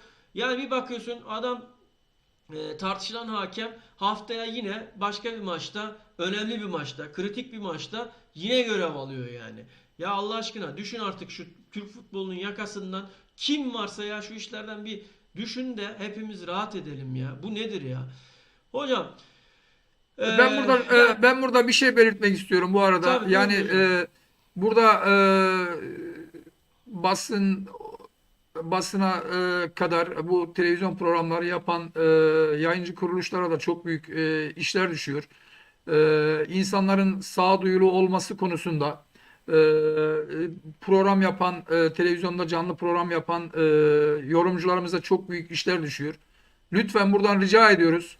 Rica ediyoruz. Yani insanları ayrıştıracak, kavga ortamına sürükleyecek yorumlardan lütfen uzak dursunlar. Hocam öyle diyorsunuz da yani bu temenniler kulağa hoş geliyor da bizim ülkemizde kaostan besleniyor insanlar hocam ya. Yani nerede kaos var orada ekmek var ya. Ya Hocam abicim böyle tamam yani. da Bu böyle iş böyle kaostan yani. besleniyorsa buradaki üst düzey insanlar bunları görmüyorlar mı? Ya Görmüyorlar mı? tamam da İzin üst düzey vermesinler, onların öyle açıklama yapmasına izin vermesinler. ya Ya bu tamam işin kim sonu vermeyecek Barış Bey, hocam? şimdi Barış Bey bu işin sonu kötüye gidiyor. Ben onu anlatmaya çalışıyorum. Ben e, bir sıradan vatandaş olarak ben bunu uzaktan sezinliyor, görebiliyorum. Yani yukarıdaki insanlar bunu görmüyor değildir. Muhakkak görüyorlardır. Onun Tabii ki için canım e, görmez olur mu? lütfen rica ediyoruz. Herkes konuşmasına dikkat etsin. Ya neticede bu spor olabilir ya. Yani e, 18-20 tane takım var. Birisi şampiyon olacak. Yani hepsi Hocam Fenerbahçe, Galatasaray, Beşiktaş, Trabzon veya işte bilmem ne yani hepsi birden şampiyon olma gibi bir şansı var mı? Mümkün hocam değil. hocam bak Evet. Allah aşkına önceden teknoloji yoktu. Ondan sonra var yoktu. Ondan sonra ne bileyim çizgi yoktu. O yoktu, bu yoktu. Hakemler ne söylese, hangi karara ne düdük çalsa ispatı yoktu. Yani o saha içinde kalıyordu. Bitti yani. O an onu gördün. Ha tamam televizyonlarda o çıkıyor. İnsanlar da o hakemin samimiyetine inanıyorlardı. Güveniyorlardı yani. Tamam yani biz Evet. nesiller bizler o dönemleri iyi biliyoruz. Ama hocam Evet. teknoloji geliştikçe teknoloji sporun da içine girdikçe bazı şeyler daha da kötüye gidiyor ya. Ya Allah aşkına bu hakemler acaba teknoloji gelişti ya bizlik bir şey kal. Yarın bir gün yapay zeka ya hocam yapay zeka yönetsin şu maçları ya. Maçları yapay zeka yönetsin hocam. Evet. Ben razıyım ya. Yapay zeka bizim hakemlerden daha adaletli maç yönetmezse ben bir daha yayın yapmayacağım hocam. Ya bu nedir ya? Bu nedir ya? Bu Şimdi ne çektirdiniz bizlere bu kadar ya? ya Ya ben şimdi artık var ya maç izliyorum. şimdi bu Maç izlerken açıklamalarda hocam yani evet. maç izliyorum. Maç izlerken ya aman diyorum ya. Aman nerede ne çıkacak da kimin eline ne malzeme düşecek diye Evet. bekliyorum hocam ya. Yani bekliyorum ha tetikte bekliyorum. Bu maçta sıkıntı olacak diyorum yani. Düşün yani. Evet. Kendimi o kadar Şimdi artık odaklamışım hakem hatalarına yani. evet. Şimdi bu kadar hatalardan bahsetmişken yani bu kadar herkesin aleni gördüğü olaylar yaşanırken burada şu ortaya çıkıyor. Demek ki lige yön veriliyor. Lige yön Heh, veriliyor. Yani konuş hocam. kardeşim evet Konuş lige hocam yön ya. veriliyor. Yani Açıkla yapmayın. hocam ya. Yapmayın kardeşim ya. Yapmayın ya. Yani Hocam bunun lige sonu yön hüsran. veriliyor. Bunun sonu Hocam hüsran. lige yön veriliyor. Hemen şunu soruyorum. İzleyicilerimiz de herhalde merak ediyordur. Lige uzanan kirli eller kimler hocam? Nerelerdir? Yani sen ne diyorsun hocam? Hadi bunun üzerine de biraz konuşalım. Yani var mı böyle bir kirli el? Birisi düğmeye bastı mı? Nedir? Veya bastıysa niye bastı? Sebep ne? Ne oluyor? Yani burada tabii farklı yönden çıkar ilişkileri diyebiliriz. Yani A takımı özür diliyorum X takımı şampiyon takımının şampiyon olması B kişisinin e, farklı yönden ön plana çıkması demektir. Yani iki taraflı menfaat durumu söz konusu olduğu için iki tarafta sesini çıkarmıyor. Hocam Olmaması gerekir yani. ben bir de şunu gözlemliyorum. Evet. Büyük kulüp başkanlarının küçük kulüp başkanlarıyla ticari ilişkilerinin olduğunu düşünüyorum. Yani şimdi Evet. büyük kulüp başkanları biliyorsunuz belli bir camiaya, belli bir kitleye, belli bir parayı yöneten insanları, iş adamları diyeyim daha doğrusu. İş adamları demeyeyim de iş insanı diyeyim. Adam kelimesi yok artık. İş insanı var. İş Evet. insanları. Dolayısıyla e, bu küçük kulüp ve alt kulüplerdeki takımların başkanlarıyla ticari ilişkilerinin olduğunu işte ya emin ol hocam bak bu söyleyeceğim biraz söyleyeceğim ama yani söyleyebilirim ama kanıtlayamam diyor ya. E, Evet. ona benzer bir şey yani. Emin ol başkanlar kendi aralarında ya başkan sen de şu işi yapıyorsun ama gel bak hadi buradan benden al. Ben sana biraz daha iskonto yapayım, iyi fiyatlar vereyim. Ama sen de beni işte ligde şöyledir, böyledir, şuradan buradan destekle. Ya inan samimiyetime bunlar bile konuşuluyordur ya. Var Bu tabii canım, bunlar yıllardır var. restoranlarda, bu koca Biliniyor koca yani. Evet. restoranlarda koca koca böyle yuvarlak yemek masalarının etrafında böyle böyle o koca adamlar falan oturmuşlar göbekli möbekli falan büyük iş adamları başkanlar falan. Emin ol bunlar da konuşuluyordur hocam ya. Doğrudur. Yani bu nedir? Yeter artık ya. Hocam vaktimiz azalıyor. Hani daha doğrusu azalmıyor da biz hani konular çok bunlar çok derin detaylar. Yarın Galatasaray maçı da var. Galatasaray maçının şöyle geçmeden önce yani Galatasaray'a geçmeden önce tekrardan hani takım yapısı olarak veya futbol olarak buna geçmeden önce Beşiktaş'ta son bir istatistik var. Onu da şöyle bir getireyim. Beşiktaş Trendyol Süper Lig'de oynadığı son 4 maçta 3 galibiyet aldı ve bu maçlarda kalesini gole kapattı diyor. Trabzonspor'u 2-0, Kayseri ile 0-0, Konya'yı 2-0, İstanbulspor'u da 2-0 yenerek böyle bir istatistik yakalamış hocam. Diyorum ve Galatasaray'a geçeceğim. Galatasaray'a geçmeden önce sizin söylemek istediğiniz bir şey var mı hocam? Buyurunuz. Yani Galatasaray'a geçmeden önce ben Adana Demirspor Başkanımızın istifa etmesini Ee, üzüntüyle hemen öğrendim. Gerçekten Murat çok Sancar. evet, çok üzüldüm. Yani değerli bir Halbuki insandı. ilk yayınımızı Evet. hatırlıyorsanız hocam ilk yayınımızı hatırlıyorsanız Adana Demirspor'dan bahsettik. Murat Başkan'dan bahsettik. Böyle bunlara değindik falan ama daha 2 gün önceydi. 2 gün sonrasında Murat Bey, Murat Sancak, Adana Demirspor Kulübü Başkanı bugün kendi resmi Twitter hesabından bir kamuoyuna duyuru yaptı, bir mesaj attı. Bu Burada mesajda evet, evet, bu buyurunuz hocam. mesajı ben bir değerlendirirsem özür diliyorum. Ben istiyorsanız bir okuyayım önce mesajı. Evet, Olur mu? olabilir. Ondan sonra O siz değerlendirin hocam. Olur evet. mu? Evet, evet, Tamam. buyurun. Tamam. Murat Sancak, Murat Başkan şöyle bir tweet atıyor. Bugün akşam üzeri kamuoyuna duyuru diyor. Çok değerli Adana Demirspor taraftarları. Burada Adana Demirspor taraftarlarına sesleniyor. Şu dakika itibariyle başkanlığı Metin Korkmaz'a devrediyorum. Niye, niçin diye sorgulamayın. Öyle gerektiği için nedenini ve niçinini sezon sonu bir basın toplantısıyla anlatırım. Sizlerden çok ricam Metin Korkmaz'ın etrafında kenetlenin ve gereken desteği verin. Ama verin. Bana saygı duyuyorsanız ve bu takımı seviyorsanız destek verin. Daha güçlü yarınlar diyorum. Yarınlara diyorum ve hakkınızı helal edin. Benim hakkım varsa helaldir. Bu arada tabi imla hataları ve büyük küçük harf hataları var ama Murat Başkan'ın samimiyetine yani biz birbirimizi anladığımız sürece çok fazla bu tarz şeylere takılmıyoruz. Hani bunu da dipnot olarak düşeyim. Daha güçlü yarınlara diyorum ve hakkınızı helal edin. Benim hakkım varsa helaldir.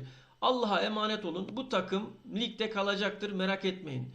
Ama bu hale gelmesine sebep olanlarla birebir uğraşacağım.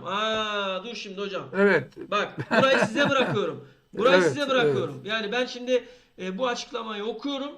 Benim dikkatimi çeken hususları böyle bir yüksek sesten, volümden size bırakacağım hocam. Birebir uğraşacağım diyor. Vay başkana bak çok iddialı bir Evet. açıklama. Ve daha yüksek sesle uğraşacağıma emin olun ve bana güvenin. Demiş böyle bir de hani emoji işte böyle okey emojisi ve kolunu falan güçlü olduğunu falan ifade eden emojiler bırakmış 4 tane. Evet. Hocam belli ki başkan bilenmiş Artık kime Evet. neye bilenmişse, neye Şimdi sinirlenmişse size bırakacağım. evet. Ben şöyle diyorum, Murat Başkan'a çok teşekkür ediyorum.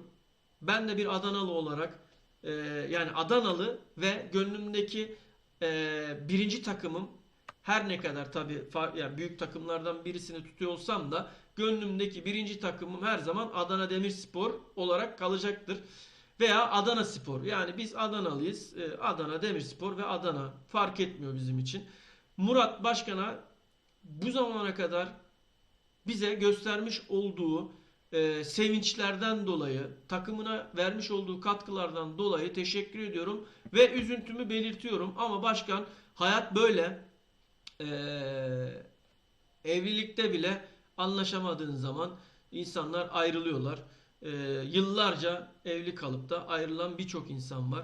Bu işte buna benzer bir şey. Hiçbir şey sonsuza dek değildir. Futbolda başarı ve başarısızlığın arasında çok ince bir çizgi vardır. Fakat Murat Başkan, hayat devam ediyor. Ee, Önünde güzel bir hayatın vardır. Hani birebir uğraşacaksın. Okey, bunları anlatıyorsun, söylemişsin ama bence hayatında güzel şeylerle uğraş, ilgilen diyorum ve sözü size bırakıyorum hocam. Evet. Şimdi burada Sayın Başkanımızın bu açıklamasından ben şunu anlıyorum. Ben geçici olarak ayrılıyorum. Hmm. Tekrar geleceğim anlamı çıkartıyorum. Yani Hocam, burada anlamı mı bırak, çıkartıyorsun? Hocam pardon. evet. Bir saniye. Çok önemli, bakın burası çok önemli. Anlamı mı çıkartıyorsunuz yoksa aldığınız bir duyum falan var mı bu yönde? Çünkü Ee, siz şu an yani Yani Adana ilk kulübüne etapta yakın bir evet, insansınız ilk yani birisiniz. etapta fazla detaya girmeye gerek yok. Burada Tamam anlamı hocam. çıkartıyorum diye söyleyeyim. E, Tamam. Tamam Yani hocam. bırakıyorum, Adana Demirspor'u bırakıyorum demiyor. Metin Korkmaz'a devrediyorum diyor. Yani sonunda da diyor ki He, evet, sonunda da diyor ki merak doğru. etmeyin. Yani sahip çıkın falan dedikten sonra da diyor ki merak etmeyin. Ama diyor bu hale getirenlere, sebep olanlara diyor, sebep olanlarla diyor birebir uğraşacağıma ve daha yüksek sesle uğraşacağıma emin olun diyor. Bana güvenin diyor. Yani başkanken bazı şeyleri konuşamıyor demek ki bu adam. Yani He. söyleyemiyor. Yani Vay, geçen yıl doğru. tabii Her ki yere geçen geldi yıl konu. bir takım sıkıntılar oldu, konuştu, ceza verdiler, bilmem ne yaptılar falan. Kulübe ceza verdiler, başkana ceza verdiler. Sezon başında takım çatır çatır gidiyor. Avrupa Kupası'na katıldı geçen yıldan. Yani takım çok iyi giderken bir anda böyle saçma sapan kararlarla maçlarla ilgili saçma sapan kararlarla takımın önü kesilmeye çalışıldı. Adana Demirspor'un resmen önü kesilmeye çalışıldı. Tabii bu şeylerden sonra da takım içerisinde bir takım huzursuzluklar, bir takım sıkıntılar baş gösterdi. E, Sayın Başkan da fazla başkan olması hasebiyle fazla konuşma, ortalığı iyice bulandırma şeyine girmek istemedi. Ama buradaki bundan sonra sebep olanlarla uğraşacağım kelimesi, daha yüksek sesle uğraşacağım kelimesi e, yani hesabını soracağım sizden demektir yani. Ve geride geleceğine ben inanıyorum yani gerçekten kaliteli bir insan yani seviyoruz Adanalılar başkanımızı seviyoruz yani. Hocam, Evet. ben gözlemlediğim bir şeyi sizinle veya bizi izleyen, şu an izleyenlerle veya daha sonra izleme fırsatı olanlarla bir şey paylaşmak istiyorum. Gözlemlediğim konuyu paylaşmak istiyorum.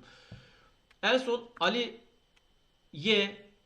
Koç'un e, Galatasaray Başkanı ile ilgili yapmış olduğu açıklamalar, yani sert açıklamalardan sonra bir açıklama kendisi yaptı. Arkasından Dursun Özbek bir açıklama yaptı ve bir cılız açıklama daha geldi ama sonrasında herhangi bir açıklama gelmedi. Ben bu konunun, az önce de söylediğim gibi, şu an Türkiye'de yerel seçimlerden dolayı ortalığın herhangi bir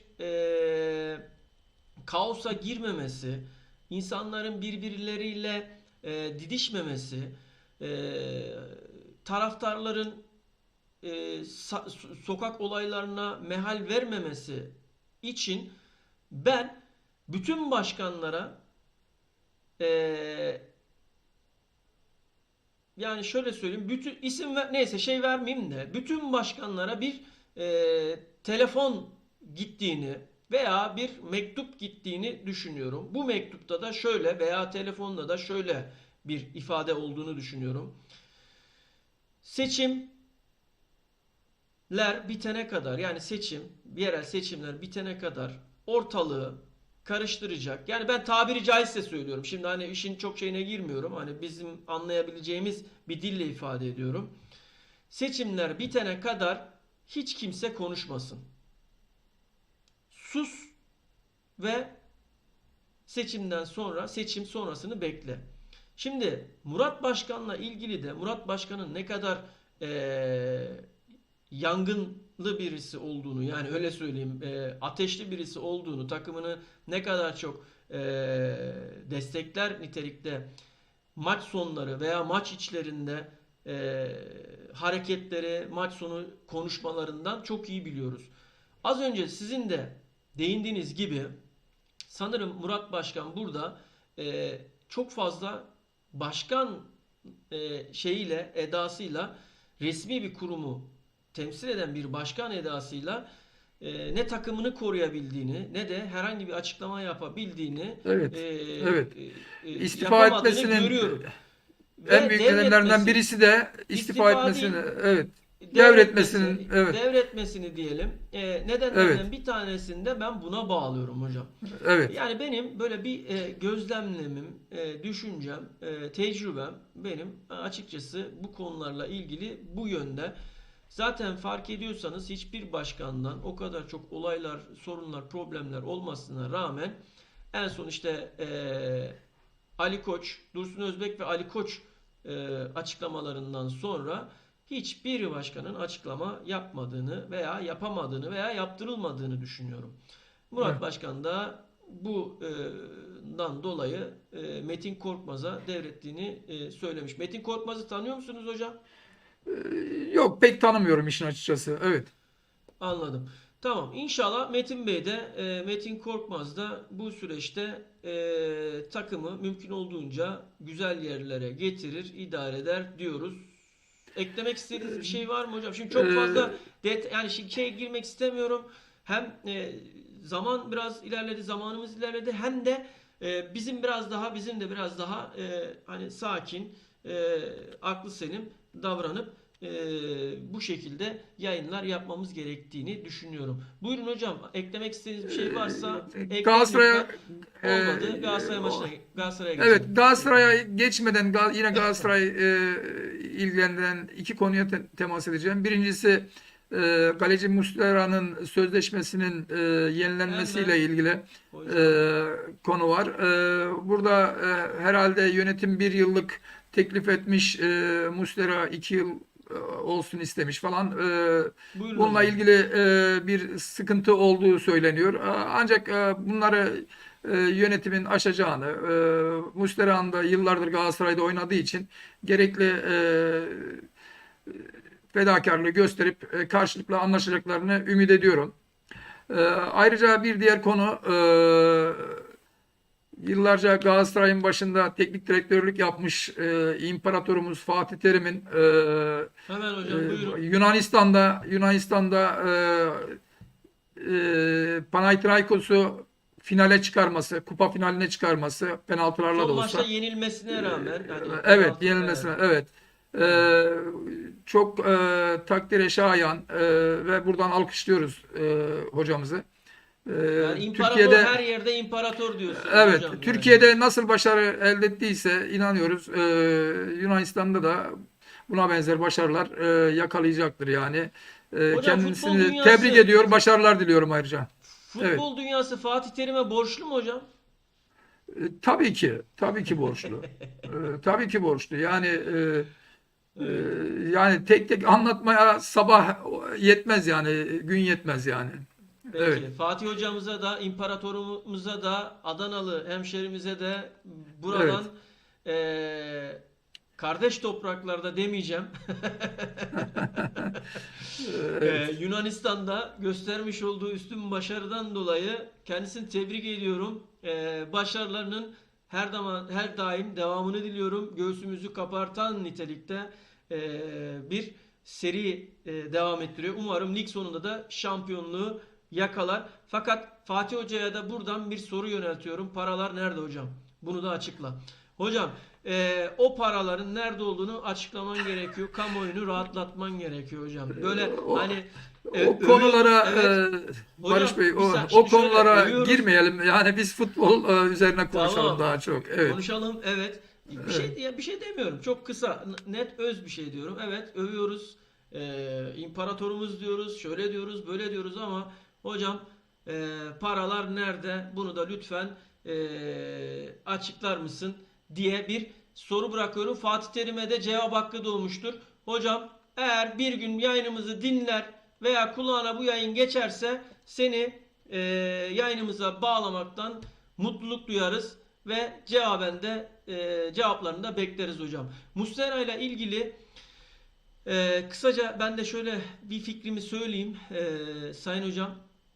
Mutlu Hocam, şimdi Muslera Galatasaray'ın efsaneleridir. Galatasaray'ın şöyle bir geri tarihine yani yakın tarihine döndüğümüzde Galatasaray'ın başarılarında ve şampiyonlarında bir katkısı olan yegane oyunculardan bir tanesidir. Galatasaray'ın efsane kaptanıdır Muslera.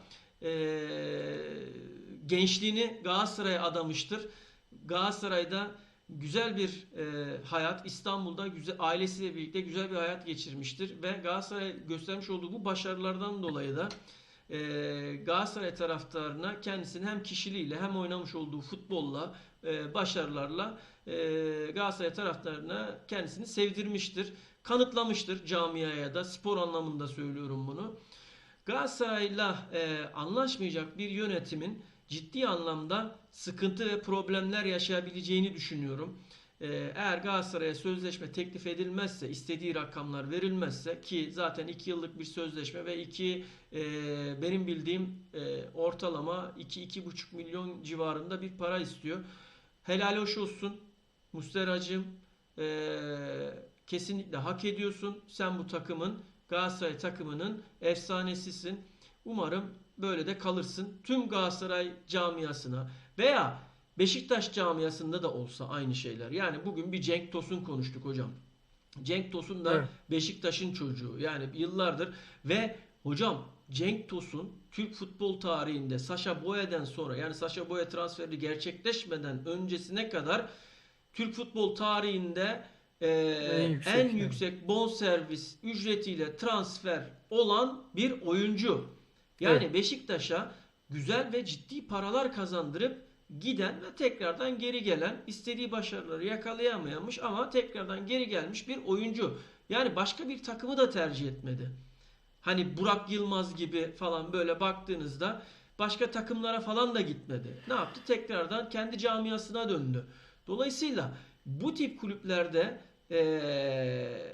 efsaneler olmuş oyuncuları kaybetmeyeceksin. Muslera'yla imzalayacaksın. Ömür boyu imzalayacaksın. Yönetime sesleniyorum.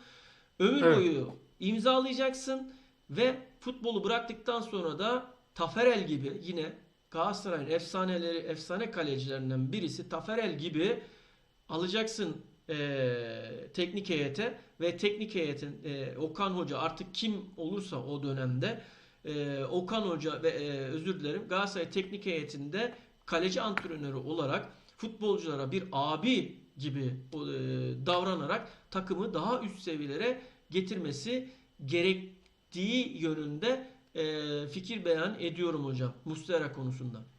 Evet. Hocam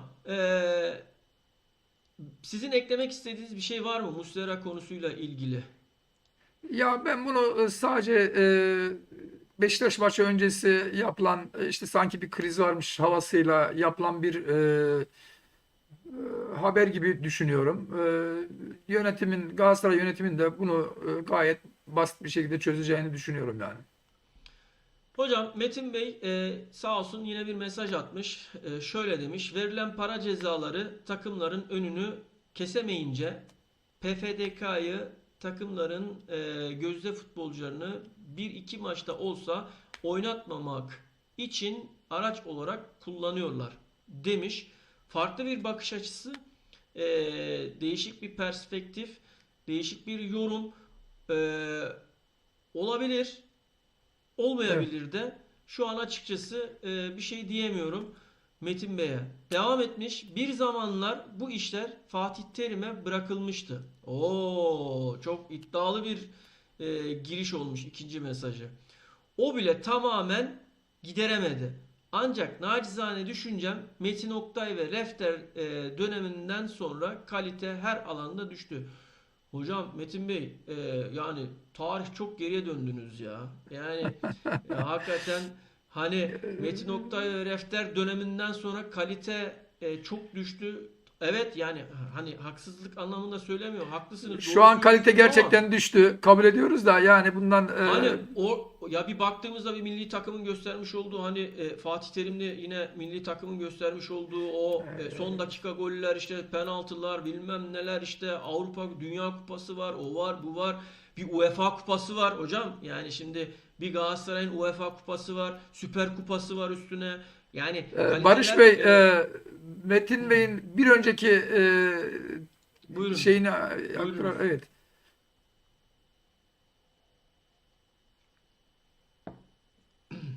Yani Evet. kalite evet, okey, ama hani bu sezonu baz alırsak %100 haklısınız ama hani bir Metin Oktay ve Refter'den sonraki süreç ta ki bu sezona kadar ben açıkçası çok fazla katılamayacağım ama bu sezon nezdinde konuşursak haklısınız. Eklemek istediğiniz bir şey var mı Mutlu Hocam? Şu an için yok. Teşekkür ediyoruz. Tamam. Çok sağ olun. E, Şimdi şöyle bir iki konu başlığımız daha kaldı. Trendyol birincilik 24. hafta itibariyle puan cetveli demiş hocam. Şimdi burada Eyüpspor'a bakıyoruz. Eyüpspor hani 24 maç sonunda 19 galibiyet, bir beraberlik, 4 mağlubiyetle attığı 67-20 artı 40 avaraj yapmış hocam. Ve puanını 58'e çıkartmış. Tabi bu başarıda Galatasaray efsanelerinden Arda Turan'ın da payının olduğunu düşünüyorum. Geçen sezon takımı devraldıktan sonra hani geçen sezon belki onun için bir alışma evresi, takımını tanıma süreci geçirmiş olabilir ama bu sezon başı itibariyle 24 maç sonuna kadar geldiğimizde hocanın başarılı olduğunu ve takımını Süper Lig'e çıkaracağını, direkt çıkaracağını öngörebiliyoruz artık şu tablodan baktığımızda. Kendisine de buradan başarılar diliyorum. Onun dışında hocam sizin bu konuyla ilgili eklemek istediğiniz bir şey var mı? Yani burada Eyüpspor'un birinci ligi garantilediği gibi düşünüyorum. Tabii futbolda her şeye yer var. Ancak yani görünen köyde kılavuz istemiyor.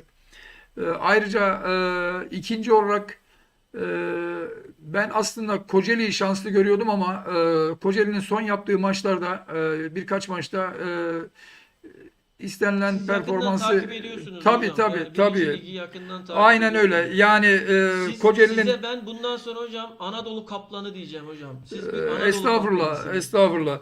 Yani Ee, bu son dönemde son 3 haftadır diyeyim yani Kocaeli kendi sahasında Şanlıurfa'ya yenilmesi. Ondan sonra bu hafta Keçiören'le berabere kalması. Daha önceki hafta yine Bolu'yla berabere kalması Kocaeli'yi geriye düşürdü.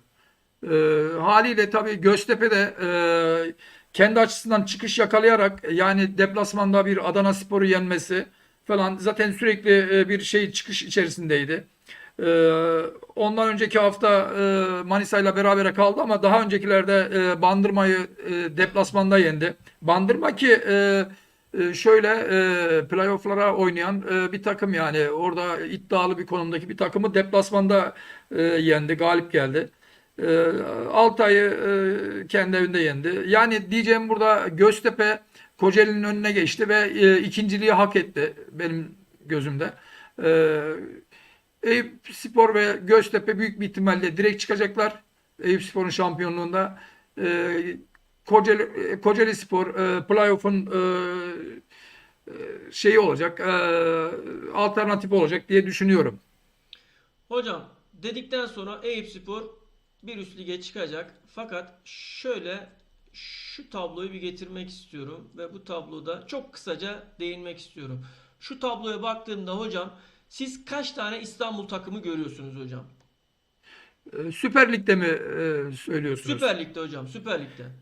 Ee, Evet, yani şimdi orada şeyleri tam göremiyorum ama biraz Hocam şöyle küçük. söyleyeyim, ben size Tamam, sayayım. ben anladım. Şimdi yani zaten oradaki Galatasaray, Fenerbahçe, Beşiktaş'ı herhalde demek istemiyorsunuzdur. Anlıyorum ben sizin söylemek istediğinizi. Başakşehir de Evet. dahil bunun içerisinde, bu 3 takım, 4 takım Başak içerisinde. City. Doğrudur, Başak City. Arkasına Kasımpaşa, Karagümrük, İstanbulspor, Pendik Spor'u da İstanbul dahil edeceğiz. Yani Tabii ki. herhalde kaç oldu? 7-8 tane takım oldu. Yani ben dün söylemiştim zaten. Yani ben tamam, bir Kasımpaşa, bir Başakşehir City, yani kayda değer takımlar kabul ediyorum. Hadi onlar oturmuş bir takım. Ancak bir Pendik, bir İstanbul falan, yani gerçekten, veya Karagümrük de dahil yani bunun içerisinde, o kadar kayda değer değil yani benim gözümde. Bunların yerine şehir takımlarının çıkması bence daha mantıklı. Eyüpspor'un da yerine gerçekten Göztepe, Kocaeli çıksaydı, Sakarya çıksaydı diye düşünüyorum yani. Evet hocam. Hocam yani konularımız bitti. Şöyle artık yavaş yavaş programımızı sonlandırabiliriz. Şöyle biraz Evet. tabii güzel konulara değindik. Güzel olaylara temas ettik ama ben bugün yayınımız başlamadan önce Galatasaray camiasıyla ilgili bir olaya değinmek istedim. Ara transferde. Şimdi bunu da hani açıkladığımız için gün içerisinde sosyal medya hesaplarımızda şimdi de konuşmamız gerektiğini düşünüyorum. Bugün hocam bir telefon görüşmesi gerçekleştirdim gün içerisinde. Bana bir telefon geldi. Gelen telefon, şimdi isim vermeyeceğim ama anlatınca ne demek istediğimi anlayacaksınız. Kaynağım çok sağlam.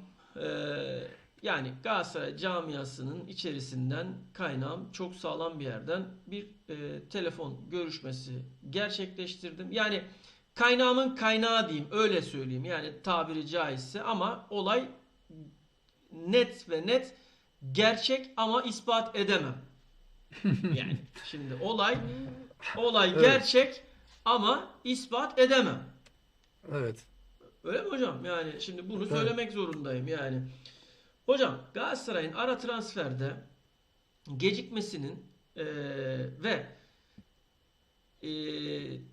UEFA listesine bek transferlerini yetiştirememesinin sebeplerinden bir tanesinin, yani sebebi diyeyim daha doğrusu, sebebi Başkan Dursun Özbey'in Mayıs ayında yaklaşan seçimler öncesi kulüp içerisinden, bu arada Başkan Dursun Özbey'e de buradan yine söz hakkı doğuyor. Bu konu şu anda daha henüz gündemde değil. Fakat eğer Fatih hocamda, Fatih Terim'de olduğu gibi bir gün olur da başkan bunu izler, hani yayına katılayım lan, bu çocuklar kimmiş, bu gençler, bu adamlar kimmiş, bir konuşalım derse, başkanım kapımızı açık, yayınımızı almaya hazırız sizi.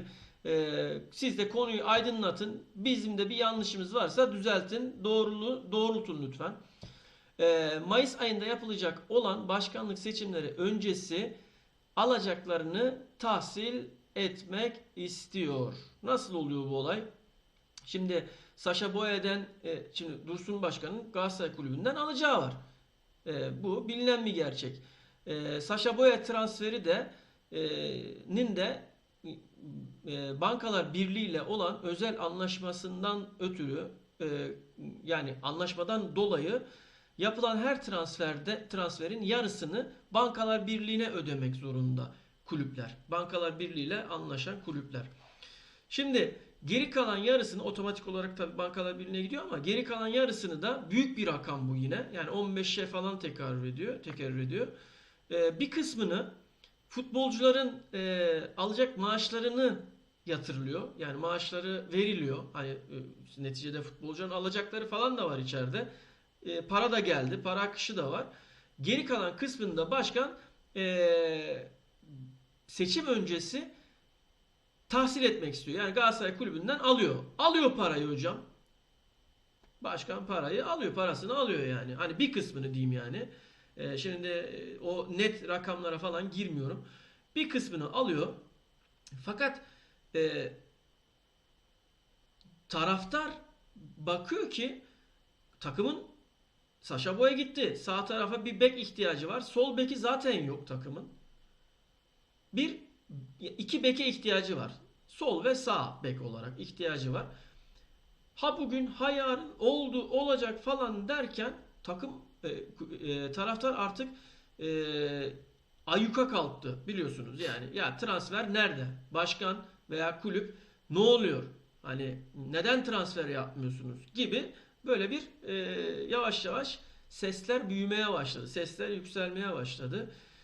Baktı ki başkan ciddi bir tepki almaya başladı. Tepki yağmurlarına maruz kalmaya başladı. Parayı tekrardan bu sefer transfere onay verdi. Transfere onay verince yine başkanın cebinden transfere para çıktı. Burada Köln transferi, yapılan Köln transferi ve Oyer transferi, sağ bekte Oyer, sol bekte Köln. Köln'ün 3,5 milyon kulübünde, eski kulübünde yani Galatasaray'dan önceki eski kulübünde 3,5 milyon satın alma maddesi vardı. Yani 3,5 milyon hocam. 3,5 Evet. milyon. Yani 3,5 milyonu topçu mu yok yani? Anlatabiliyor muyum? Çok topçu var yani. Bugün Trabzonspor'un yeni almış olduğu sağ beki bile bunu bile menajerler aracıyla Galatasaray'a teklif edildiğini biliyorum. Hani Galatasaray'a teklif edildiğini biliyorum. Yine kaynaklarım bunları söyledi bugün anlattı. Sağ bek olarak da onun da alınabileceği söyleniyordu. Fakat bu konudan dolayı yani başkanın alacaklarını tahsil etmek istemesinden dolayı bek transferlerinde Galatasaray kulübünün geç kalındığını ve UEFA listelerine yetiştiremediklerini söylediler. Şimdi ben buradan Galatasaray başkanına seslenmeden önce şunu da söyleyeyim. Wesley Sneijder olayını biliyorsunuz. Yani Wesley Sneijder olayında geçmişte yaşanan Wesley Sneijder'in alacaklarıyla ilgili bir takım talepleri oldu. Yani kulüpten alacakları tahsil etmek istedi. Fakat bir türlü istediği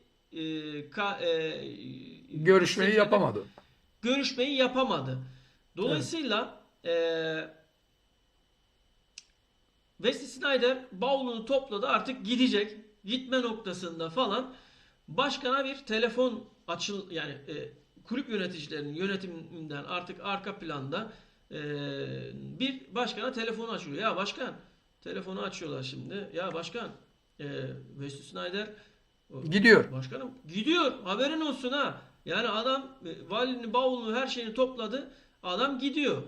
Başkanın verdiği cevabı tahmin edebiliyor musunuz hocam? Yani başkan diyor ki konuyu bildiğim için tahmin ediyorum. Evet. yani bugün konuştuk sizinle. Evet. Evet. Başkan diyor ki şu an diyor sinemadayım.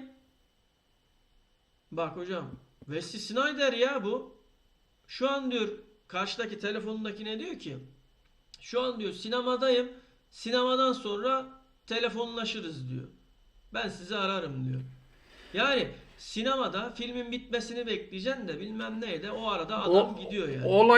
Olayın ciddiyetinin bu boyutta olduğunu tahmin etmiyor mu? Veya ciddiyetinin olduğunu Hocam, düşünmüyor mu adam acaba rahat, yani? adam rahat bir başkan. Rahat. Yani Evet. çok relax, rahat bir başkan yani. Anladın mı? Yani çok böyle o yüzden Galatasaray Kulübü'nde Erden Timur başkanından çok daha üstte bir yani başkanın üstüne çıkmış bir durumda ama Erden Timur bunu belli etmek istemiyor yani. Hani bunu Evet. çok fazla şey yapmıyor. Şimdi Galatasaray taraftarının nezdinde Dursun Özbek mi? Erden Timur mu? Elbette ki Erden Timur'dur yani. Dolayısıyla başkan ara transferde ve ben şöyle yorumluyorum.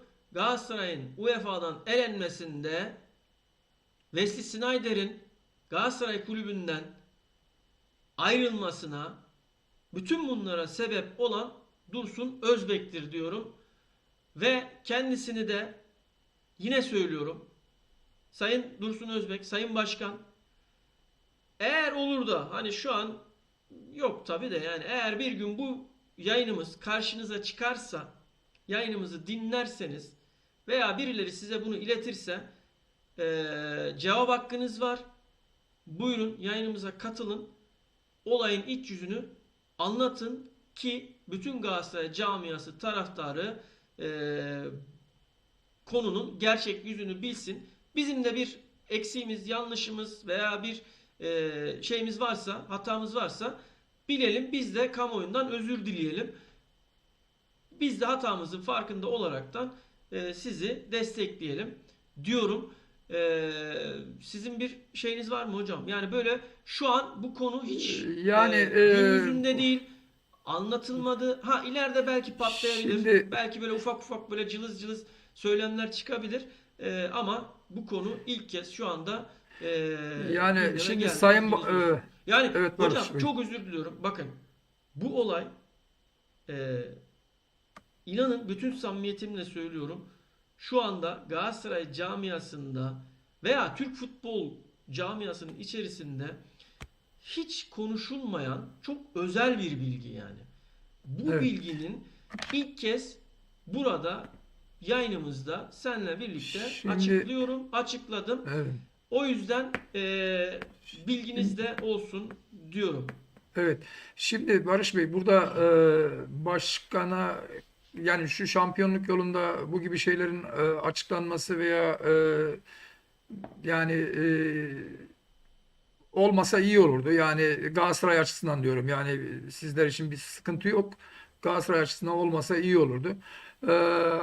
Burada bir başkana karşı ithamdan ziyade yani bunlarla ilgili bir ithamdan ziyade çok büyük bir iddia olduğunu düşünüyorum. Yani konuyla ilgili çok büyük bir iddia var ortada.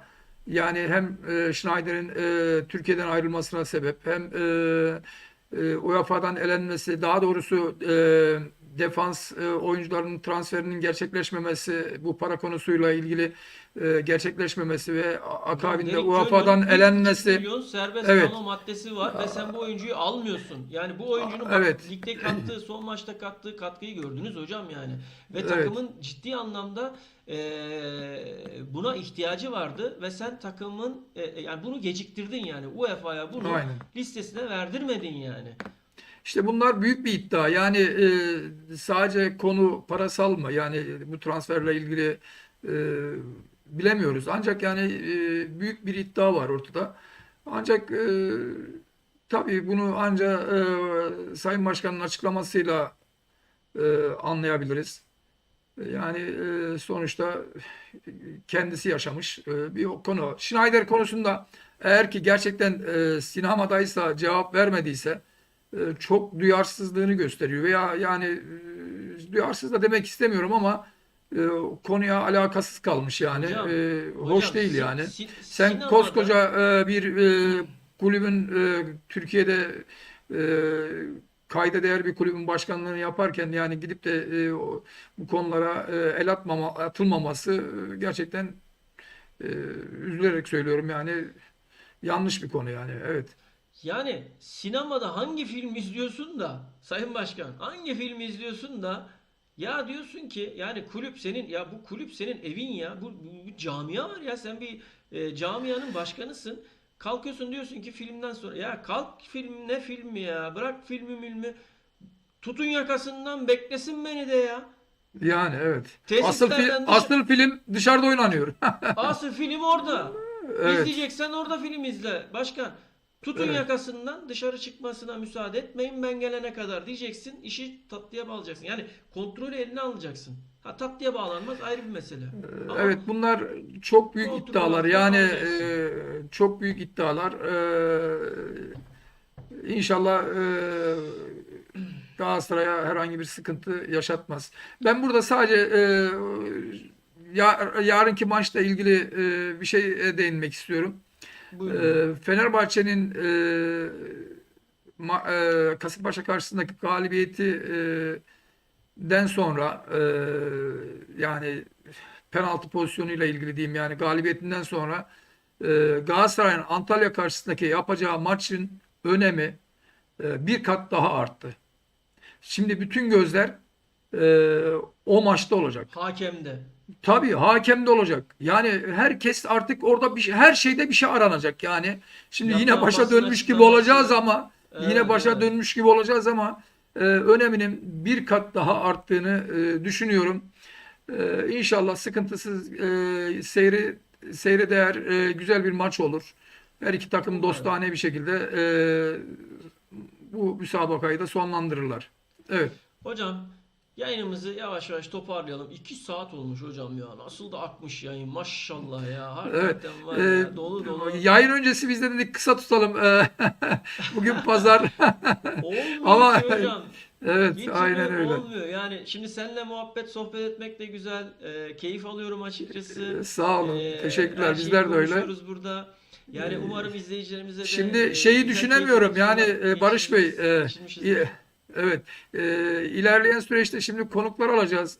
Allah kısmet Tabii. ederse. Buyurun hocam. E, Onu ben e, soracaktım da siz anlatın. Yani ilerleyen süreçte konuklar alacağız. Şimdi biz iki kişiyle 2 saat program yapıyorsak herhalde Mustafa'yı bulacak gibi geliyor bana. İleriki Yani çok dönemde alacağımız, değerli ve ileriki dönemde kaydeder. alacağımız konuklar, Evet. evet. Yani Şimdi konularla isim açıklamak istemiyoruz ama yok yok çok önemli açıklamayalım ve tabii tabii. kaydeder kişileri konuk edeceğiz Allah kısmet ederse. E, İnşallah, inşallah. Yani seyircilerimizin de aa falan diyecekleri konuklarımız olacak. E, Olacak olacak tabii. evet, bizleri takip etmeye devam etsinler bu vesileyle. Hocam Buyurun. son Evet. toparlıyorum. Çok kısa böyle dünkü yayınlarda, önceki yayında da böyle soruyorum böyle ara ara. Tabii yerel şimdi Adana'yı merak edenler falan özellikle hiç gitmemiş ama merak edenler adına güzel sorular sormaya çalışıyorum. Veya Akdeniz bölgesiyle ilgili falan. Hocam bir sorum daha var size. Evet. Hocam bici bici mi? Limonlu buzlu dondurma mı? Evet. İkisini de çok severim. İkisini de çok severim. Ancak bunun tek cevabı var. Buzlu limonlu dondurma. Kozan dondurması diyelim buna daha doğrusu. Evet. Şeyde Mersin Susanoğlu'nda turistik bir kıyı deniz kenarında kasabamız Silifke'ye bağlı. Orada sahilde e, bu dondurmadan satıyorlar ve her Susanoğlu'na gittiğimde ismi de Kozan buzlu dondurma diye satıyor. Her Oo, gittiğimde de Kozan. ailece, Vay evet, vay. ailece gider oturur, muhabbetimizi yaparız kardeşimizle, Hocam dondurmalarını da yeriz. Evet. onun içine son dönemlerde yanlış hatırlamıyorsam ya ben de özledim bak hep özlediğim şeyleri de dile getiriyorum ha Geleceksin yani. yazın. 22 Haziran'da geleceksin. Tantuninin üzerine, Adana kebabın üzerine yiyeceksin. Bu kadar basit. Hocam inşallah Allah izin verirse planlarımda niyetlerimde var. Büyük bir aksilik Evet. yani çok büyük bir aksilik olmazsa inşallah sizlerle tekrardan buluşacağım. Evet. Dondurmanın içine süt katıyorlar mı? Yani süt Yani olayı var mıydı şimdi bu ya? son Son zamanlarda hayır, sanki süt yok. Bu son dönemde bunu çeşitlendirdiler. Daha önce sadece limon dondurma olarak satılıyordu.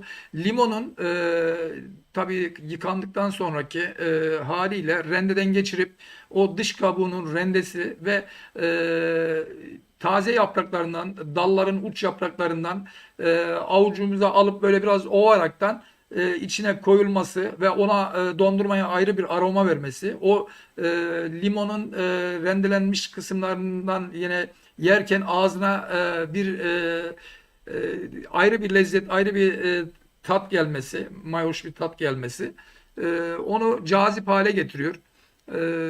Yani şimdi son dönemlerde çileklisi çıktı, işte ne bileyim Hocam muzlusu tamam, çıktı falan. detay yok hocam. Detaya Detay yok girmeyelim. hocam. Evet. Detaya Ama girme hocam. biz limonlu. Bizim dondurmamız limon dondurma. Buzlu Tamam limon hocam. dondurma. Hocam Evet. Metin Bey yine mesajını atmış. Hemen okuyalım ama daha sonra yarınki veya ileride önümüzdeki hani şöyle söyleyeyim. Büyük takımların maçlarının olmadığı ara dönemlerde, ara günlerde biz çok özel farklı programlar da yapacağız. İçerikler de yapacağız. Oralarda bu tarz konuları yine konuşuruz. Metin Bey demiş ki Okan Buruk Hoca da durumun aciliyetini birkaç basın açıklaması esnasında sizin söylediğiniz gibi dile getirdi. Mutlu Bey ve sizin değerli düşüncelerinizi almak isterim. Bu konu nasıl çözülebilir? Bunları daha sonra konuşalım Metin Bey. Teşekkür ediyoruz. Gösterdiğiniz katkı ve ilgiden dolayı sağ olun, var olun diyoruz. Arkasından sağ bek ve sol bek ihtiyacının aciliyetini kastediyorum demiş. Yani az Evet. önceki benim konuştuğum iddialar hani söyleyebilirim ama Evet. İspatlayamam. ispatlayamamın, iddialarımın Evet. üzerine söylemiş olduğunu düşünüyorum. Arkasından cevapladığınız için teşekkür ederim demiş. Ha, sağlıcakla kalın demiş. Evet. Hocam toparlıyorum. Ben Yani burada bir özür dileyerek Metin buyurunuz. kardeşime bir iki kelime etmek Buyurunuz. istiyorum. Gerçekten programımıza Ama daha çok katılımcı bekliyoruz. yorumlarıyla, Yani çevrenizi, evet, arkadaşlarınızı falan böyle çağırın. Bak işler ortam evet, ısınıyor ha. yorumlarıyla, Biz de evet, alışıyoruz yavaş yavaş. İlk bir iki yayın günü evet. falan değiliz yani. Metin Rahatlamaya kardeşime, başlıyoruz. Metin kardeşimize yorumlarıyla bizlere katkı verdiği için çok teşekkür ediyoruz. Onun değerli düşünceleri bizler için önemli. İnanıyoruz, ilerleyen dönemlerde yine katılım sağlayacak, yine bizlerle beraber olacaktır. Ayrıca kendisinin güzel bilgilerinden faydalanmak isteriz. İlerleyen süreçte kendisini de programa davet edebiliriz, yani bu süreçte Tabii hocam davet söyleyelim canlı edelim. yayında. Tamam. E, Şimdi Metin Bey kardeşim, canım, 2 saat 6 dakika olmuş programa başlayalı, saat 2'ye geliyor. Allah kısmet ederse zaten sizin söylediğiniz sağ ve sol bek konusunu açık getirdik. İlerleyen süreçte yine farklı konularla olsun veya bu konuyla ilgili konuşmalar yaparız. Hocam yayın Çok teşekkür saatlerini şöyle ediyoruz. biraz bir Çok revize sağ mi olun. etsek? Şöyle bir yani şimdi Türkiye saati, Avrupa saati falan bir durumumuz söz konusu seninle ikimizin arasında ama Evet. yayın saatleriyle ilgili şöyle bir oturalım, bir konuşalım. Belki hani daha Yani farklı bunun, şeyler Barış Bey, yapabiliriz. artık bunu ben söylemek istemiyorum ama bunun bir orta yolunu bulalım, yani böyle olmayacak. Şöyle bir masaya yatıralım, bir orta yolunu bulalım diyorum ama ya ben de şöyle Evet. hocam şöyle açıklık getireyim. Şimdi Türkiye'de maçlar oynanıyor. Türkiye'de maçlar oynandıktan sonra bütün hani kanallar falan devreye giriyor. Kanallar devreye girince biz yayına girersek o saatte yani o erken saatte bizim izlenme durumumuz biraz geride kalabilir düşünüyorum. Ha biz yeni bir Evet. kanalız, ayrı bir konu. Hani biraz erken alalım edelim falan derken okey ama hani nihayetinde bizim de eve geldiğimizde ailelerimiz var, hani çocuk çocuk falan filan derken böyle onlarla Evet. ilgilenin falan derken böyle bir saate denk geliyor ama bir konuşalım, bir bakalım. Erken alabileceğimiz bir durum olsa elbette Evet. alırız hocam. Hocam değerli katkılarından dolayı çok teşekkür ediyorum. Sağ ol, var ol. Gerçekten ısınmaya başlıyorsun sen de. Evet. Isınıyorsun hocam, fark ediyorum bak. Yani Ee, Yani yavaş yavaş. şöyle söyleyeyim Barış Bey, ben açık konuşuyorum, yani burada izleyicilerimizin karşısında. Ben e, yapıcı olmayı yani seviyorum. Yapıcı olmaya çalışıyorum. Yani bütün takımlarla ilgili, toplumla ilgili yapıcı olmaya çalışıyorum. Yani tabii ilerleyen süreçte dediğiniz gibi ısınacağız. Daha hararetli tartışmalı halde programlar yapacağız. İzleyiciler, E, takipçilerimiz çoğaldıkça falan böyle Evet, daha evet, farklı aynen şeyler öyle. olacak yani. Aynen öyle. Evet. Hocam E, evet. buyurunuz. Bir şey kestim mi? Özür dilerim. Yani Yok, buyurun. söyleyeceklerimiz bunlardan ibaret. Evet. Tamam. Çok teşekkür ediyorum size. Biz teşekkür İzleyicilerimize ediyoruz.